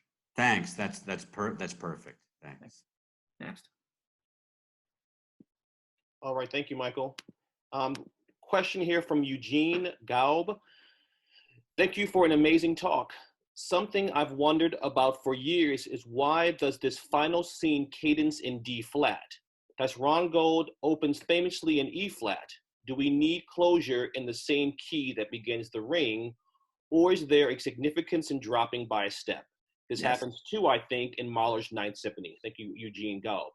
Yes. Well, in Mahler's Ninth Symphony, it's a half step actually, which would defeat precisely what I'm going to talk about in The Ring. In Mahler, he does it a lot actually. Wagner does. I mean, well, Parsifal begins and ends in A flat major, and Meistersinger begins and ends in C major. And Tristan sort of begins in an unknown key and ends in B major, but certainly doesn't begin in B major. But none of the individual Ring operas begins and ends in the same key. So not just does The Ring as a whole begin in E flat and end in D flat, actually Reinbold begins in E flat and ends in D flat too. But you know, after all, this resolution, so that could be the same basic idea of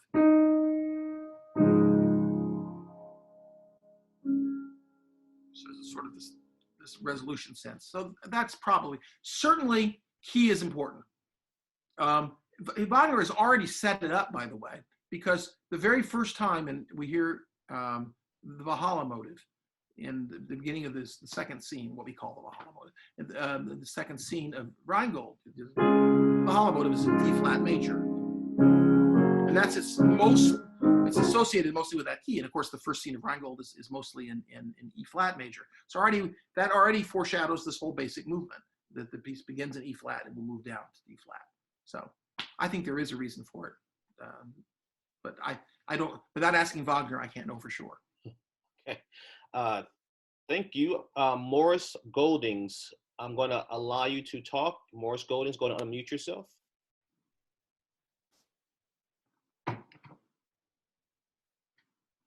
Mr. Goldings? You there? Hello? Hello? Hear me now? Oh, Yeah, I can hear you. Good. Thank you. My question was, did Wagner call it the Immolation Scene? Did he name it? Ah, that's a good question. Not that I'm aware of, no. It's Because it has a universally religious called that, meaning. but I don't think he ever, I'm unaware. There could be a letter or something. It's not called it in the score, certainly. No.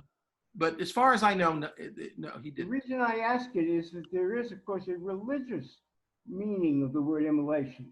Not just a fire, but a sacrifice. Yes. Was he thinking of it? Well, whoever called it Immolation Scene was. That's definitely true. Yes, it was the sacrifice where the sacrifice was actually completely consumed. It becomes an act of it's actually the real meaning of the word Holocaust, although unfortunately it's not used that way. So I don't know. That's a good question. Did Wagner actually use the term himself for the scene? I've read a lot of Wagner's letters and I've read a lot of stuff, but I don't remember him ever calling it that specifically. Many of the, I mean, most of the names that we call various scenes, he did call the scene, the famous scene with Brunhilde and Siegmund, the Todesverkündigungsszene, but that's kind of just a literal translation of what it is. I mean, the scene of the Annunciation of Death. It just sounds great in German. But I don't think he ever called it the Immolation Scene, but it's a good name. Great to see you again. Thank you. Thank you. Thank you. all right. From Stanley Milstein goes, you have spoken of the resolution of the fate of Voteon, Lich Albric. However, the fate ultimately of Albric, Schwartz Albric, remains unresolved. What is his fate? Where is the symmetry or parity? Okay, certainly it's Voteon himself who calls himself Licht Alberich, and the parallel between Voteon and Alberich is made most powerfully in the music right at the beginning when the ring motive transforms into the Valhalla motive that I'll play it again. Because, and Wagner does it in a way that becomes it's very, very explicit. So they're very definitely parallels. They're very different. I think one of the biggest, absolutely fatal mistakes that is made all too often in today's world, probably started out as a very good thing. It's a revisionist view of Voteon, that Voteon was seen as this, has to be good all the time. After all, he's God. But Voteon is not God. Voteon is a God and certainly has godly attributes and things like that. But Voteon is noble and he means well, but he makes terrible mistakes and he pays a terrible price for his mistakes. Alberich is just a bad bit of goods from the very start, and he goes from bad to worse. Voton's dream is of a world with him in control, but ruled by laws and fairness and balance. Alberich's dream is of a world, again, ruled by him, but where only hate, violence, greed, and force apply, and which in a world in which love is abolished. So I think the parallel, they are intended to be parallel. They are intended to be compared, but they are very, very different. Now, my personal feeling is that at the end of the cycle, at the end of the Darling des Nibelungen, that Alberich is destroyed. But it's not implicit in the score. There's nothing that says that Alberich doesn't survive. And this was brought up in a previous question. That my feeling is that the parallel with Voteon continues, and just as Voteon the parallel is double, actually. Voton's career as an active agent ends in Siegfried. And in Götterdämmerung, Voteon is present as a force and as somebody that we talk about, and we hear his music and things, but he's just waiting for the end, and then the end comes. And I feel that in Götterdämmerung, Alberich, we do see him, unlike Voteon, but we see him in a dream sequence, basically. And that his agent is now, of course, his son, Hagen. And I think that Alberich's time is over. His time is done, just as Voton's time is done. But that's my, I mean, there are many people who think that Alberich will come back and try to get the ring again back from the Rhine maidens. But he himself says he'll fail. He'll fail because he says himself, they'll never let it go again. They cannot be tricked again. So anyway, but I don't know, but that's my answer. Great, thank you. All right, I'm gonna allow to talk Ken Hoover. Ken Hoover, are you there?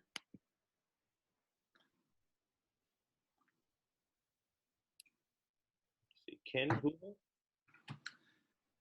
he has to undo his Unmute mute. himself. Yeah, let's see. Ken, are you there? He still has his mute on, according There to he this. is. There he goes. Okay. Hi. Wow. I'm just as excited as I can be over this. Great. That's the idea. Appreciate it. Basically, I just want to let you guys know I'm here in Durham, North Carolina. Board member. Were you and I talk in North Carolina Triangle. last year, was it? Yeah, Triangle Wagner Society. That's right. Yes, indeed. Great. This has been great. And one thing you said, Jeffrey, a little bit further back, that Wagner was not a composer like Mozart. He didn't have things coming out of his head like that. And I kind of think he did in some respects. It seems to me like I read something, particularly after his composing of Tristan, that he wrote to a friend saying, I don't know where it's coming from. It comes in. That he did say that. That's a good quote. Okay, first thing, I think that of all of his works, that would be true most of Tristan. That Tristan did sort of, he didn't even really want to write Tristan. He wanted to he wanted to finish the Ring. But Tristan just it was forced itself upon him. And he wrote it very fast for him. For Wagner, right. He wrote it very quickly. And there's, even in the manuscript score of Tristan, you can see places where he's writing extremely fast. But even Tristan, what little bits we have of the preparation, for instance, the fact that all sorts of music that was intended for Tristan ends up in the third act of Siegfried, that would already show a certain kind of planning. But I think that there's something else, something much more basic, which is true in Tristan too. However much Tristan is the source of just this kind of font of demiurgic inspiration.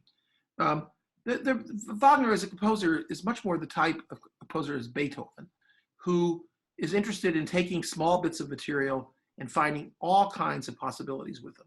And who indeed he says in his essay, Opera and Drama, and also in the Artwork of the Future, he says that Beethoven's music is the most powerful that ever was written, precisely because it has this endless possibility of metamorphosis, of development. Development, metamorphosis of musical material, sure, some of that can come straight off the top of your head, but it's more likely to be a kind of worked out process. I really do think that there's a lot more, but I think that there's also a reason why Wagner doesn't talk about it and why it's not been easy to get to his sketches. Yeah. And that has to do with the very image of who the artist was in the 19th century. And it's something that Wagner bought into, absolutely. We have lots of evidence of that, which was that the artist in the 19th century was viewed as this kind of demigod, this sort of guru from whom everything did just drop down from heaven. And the idea that he's a workman sitting at a desk working things out was anathema, was against the thing. And indeed, Wagner several times is shown, he's getting very angry with people who in essays or things talk about the way he's derived his materials, the way he's worked things out. And he says, we all know that, but the public should not know this. Wagner himself, in the most famous letter probably he wrote as a creative artist in 1854 to his friend Rückel, who was in jail for the same rebellion that Wagner escaped from, he writes with great pride. He had just finished the score of Reinbold, and he said, in this score, I feel that every measure is linked to and related from and grows out of every other measure. In other words, it's a completely connected score. Now, that is not music just dropping down from heaven. That's worked out. So I think that, but Tristan is a little bit more that way. But I think that Wagner didn't want people to know that, however. I think that goes against the image of the 19th century artist. Thank you. We look forward to seeing you down here. Oh, I want to come down real bad. I'm looking forward to it. Okay. Thanks, Ken. All right, I'm gonna have Saul gonna allow you to talk, and I'm gonna unmute. An honor, a question from the great Saul Lilienstein. All right, Saul, you have to unmute yourself. I can't unmute you. Did I do it? Mm-hmm. Can you hear me? Yes. Jeffrey, I have to, first of all, before anything else, some people might have thought they were going to get Wagner 101, and you gave us Wagner 1001. It was just really just a fabulous talk. I'd like to suggest that that question about could it have ended another way? Why did it have to end the way it did? I'd say it was inevitable in the same way that in any great myth, after you take one wrong turn, everything after that becomes inevitable. And Wagner broke off that branch before any of these operas began. He broke off the branch from the tree of life. From that point on, he was in trouble. Absolutely. Erda says to him, you know, you have compromised yourself beyond help. Right at the start, she's saying that. He says in Die Valkyrie, he says what he's hoping for is das Ende, das Ende. He knows it as well, you know. So I think it couldn't have been any other ending. It was inevitable that it went the way it did. And the thing is that they accepted that. I grant you're right, in the 19th century. Maybe because they did, as you said, I think the expression you said was that they were thinking with their heart more than we do in our time. But frankly, in our current crisis, I find a lot of people thinking more with their heart than ever before. And it's the ending of Götterdämmerung has become more and more thrilling to me because of that. Fantastic. I agree completely. That's a great thing to bring up, Saul. We need transcendence. And the Ring gives it to us. Wagner gives it to us. Yeah. Thank you, Saul. All right, we've got Guillermo. Guillermo, are you there? To unmute yourself. Is this our Guillermo? It's our Guillermo. Our Guillermo. Yeah. The Guillermo who always gifts wonderful bottles of wine to us at the Vilnius. That's right. Here. I have to say that of all the things that I've lost this year and I've lost a lot because of the COVID-19, one of the ones that's the saddest is the Vilnius, and I'm looking forward to coming back. And Guillermo and Cecilia always give us wonderful wine to drink there. So Guillermo, unmute yourself so we can hear your question. Or did he write it? No, he didn't write it. All right, we can come back to him. All right. Guillermo, I've left you off so you can talk when you want, but There he is. He's off. Oh, there he is. Well, is he there? No, he's not. Okay. Sorry. He's unmuted, I can see. He is unmuted. Okay. Well, we'll see if we can work it out. Justin Frank asked, I didn't quite get your reference to Schopenhauer at end of the Immolation Scene about Brunhilde and Siegfried. Okay, that's a good question. I should probably was talking. I was determined to get all this in. And of course, and I could have had a lot more time. It's shorter than I thought because, of course, I played much less. I was going to play the whole thing. I hope the sound wasn't too terrible, but anyway, or at least you could recognize things. I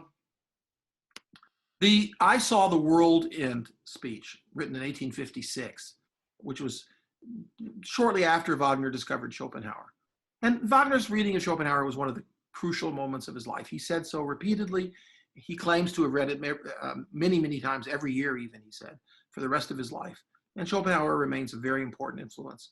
And one of the things that Wagner says he got from Schopenhauer, what he really says is that not so much that he got from Schopenhauer, is that Schopenhauer made him understand himself better, made him understand the story of the ring in a different way, in the way he really initially meant it, but didn't know he meant it. Because as an artist, he's dealing with feelings, with instincts, with urges, which aren't rational, which he doesn't necessarily completely understand. One of the, I'm not an expert on Schopenhauer, but one of the central ideas in Schopenhauer has to do with, well, two central ideas. One is that everything that human beings try to do that happens through their will to do things is doomed, because the very act of desire will bring on only more desire. The desire can only bear further desire. And that things that can only actually become satisfying and real when you've renounced desire, when you have gotten past.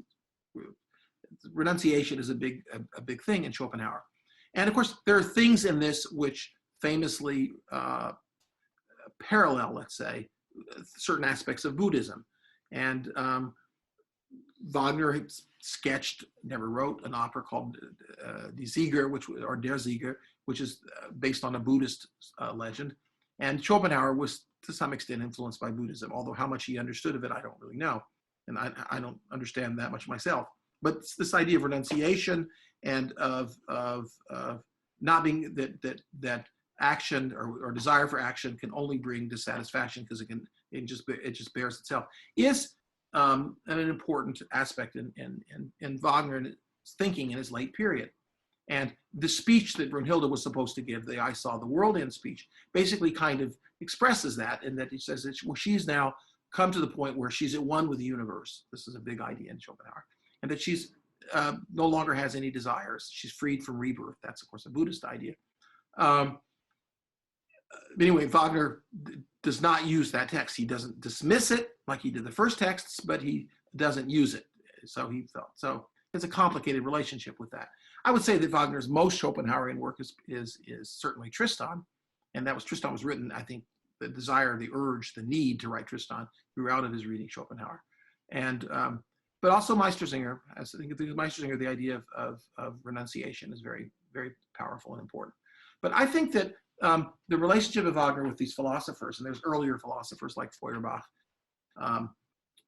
as well, is always exaggerated, because people somehow think that Wagner was writing his scores with the textbooks in his hand, and he's somehow trying to translate, you know, this means this and this means that, and this is happening because of that. And that wasn't the way it was. Wagner read these works, and at certain times in his life, they meant a great deal to him.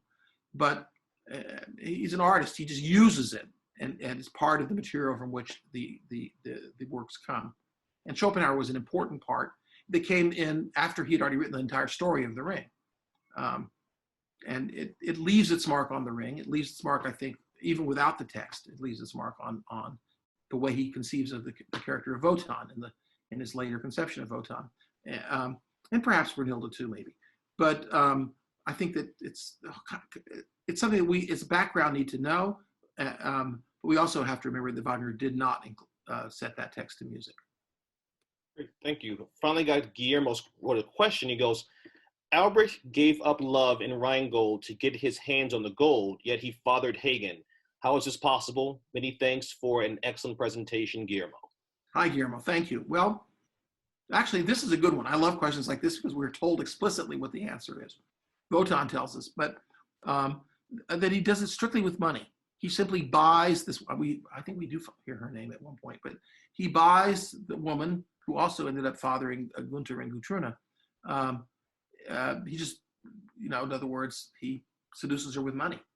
And he does so specifically because he wants a son as an agent. He's not looking for, now, an interesting point would be, and it's, by the way, he doesn't just give up gold, love to get the gold. He curses love. He renounces love. But he specifically, the word he uses is verflucht. He curses love.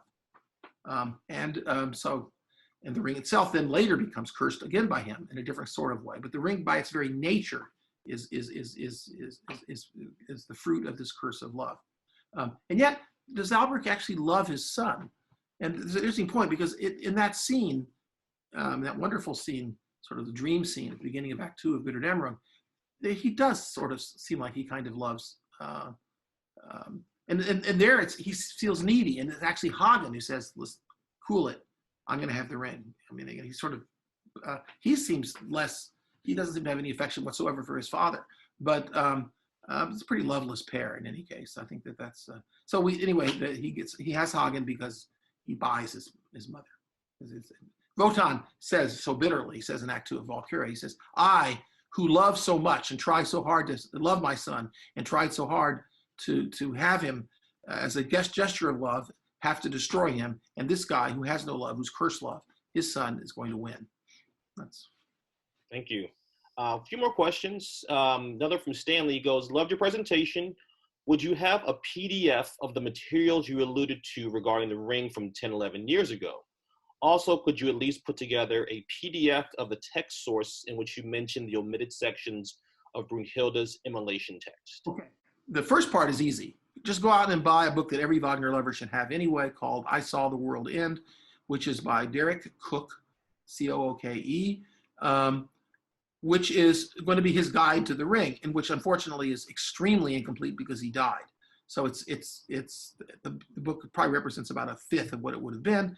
But in the one of the introductory chapters, he quotes both of the quotes that I read from. That's my source for those quotes. I mean, I knew they existed before, but this was my source. unfortunately, I do not have a PDF. There's the unfortunate tendency I have, which is that every talk I give, even if it's the same basic talk, is different. Sort of, I kind of wing it, as it were. And it would be nice if there were a PDF. I have friends who are desperately trying to get me to write the sort of magnum opus on the Ring or on other Wagnerian subjects, the Ring especially. And maybe I will. I guess at this lockdown, that's something I can. Actually, I am working on the Ring during the lockdown, so maybe something good will come out of it in that regards. Great. Thank you. Helen Edwards had a comment, said the book referred to is The Redeemer Reborn, Parsifal as the fifth opera of Wagner's Ring by Paul Schiffeld. Sure. I own that book and have read it. Not an enormous admirer of it, let's say. Or no, I feel like that, as so often happens when people have a premise, they spend a lot of time sort of trying to fit round pegs into square holes. Or square pegs into round holes, I guess is. We got one more question from Ann Albin. Does the end of the world actually begin with the creation of Voteon's spear and his arrogance to attempt to impose his rules into matter? How noble on the natural world? Yes. I mean, in a way, yes. I mean, there are two, using the German word sort of ultimate past, distant past, two actions which bring about the basic situation that we have in the story of the Ring, which is a story of the world. And one we see, which is Albirex cursing of love and stealing the Reinbold and bringing the Rhine to darkness. And bringing the Rhine to darkness is a symbol of the darkening of the natural world, of the rape of nature. And then the other rape of nature happens even earlier, although we only hear about it quite a lot later. And that's when Voteon, who's this dauntless, they describe him as the dauntless, bold god, goes down and actually pays with one of his eyes in order to be able to drink from the wells of wisdom. And with that knowledge, he then tears off a branch from the world ash tree, and from that and the knowledge he's gained makes the spear, which through which he rules the world. So yes, it is a kind of act of arrogance, although arrogance is not the word I would use. I mean, it's a bold act, certainly, and it causes, yes, they tell us, the wells dry up and the world ash tree starts to die.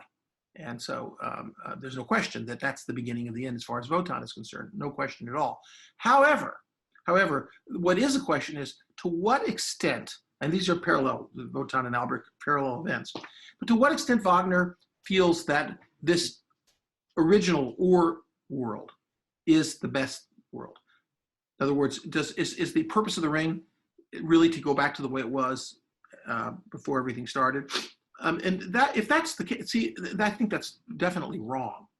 First thing, the Rhine daughters, as we see them, are hardly, I mean, they're innocent, but is innocence the best thing?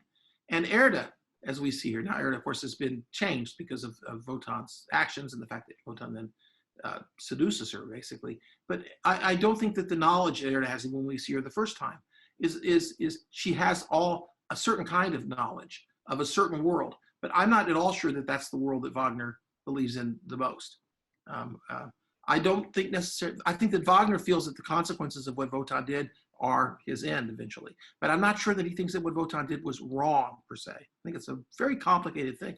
I think that Wagner, in none of his works, longs for a return to something. Wagner is always longing for something new, for a future which is different. And in that respect, Wagner in some ways may have been a reactionary, but he was never a conservative at no time. And so he never wants to go back to the good old days.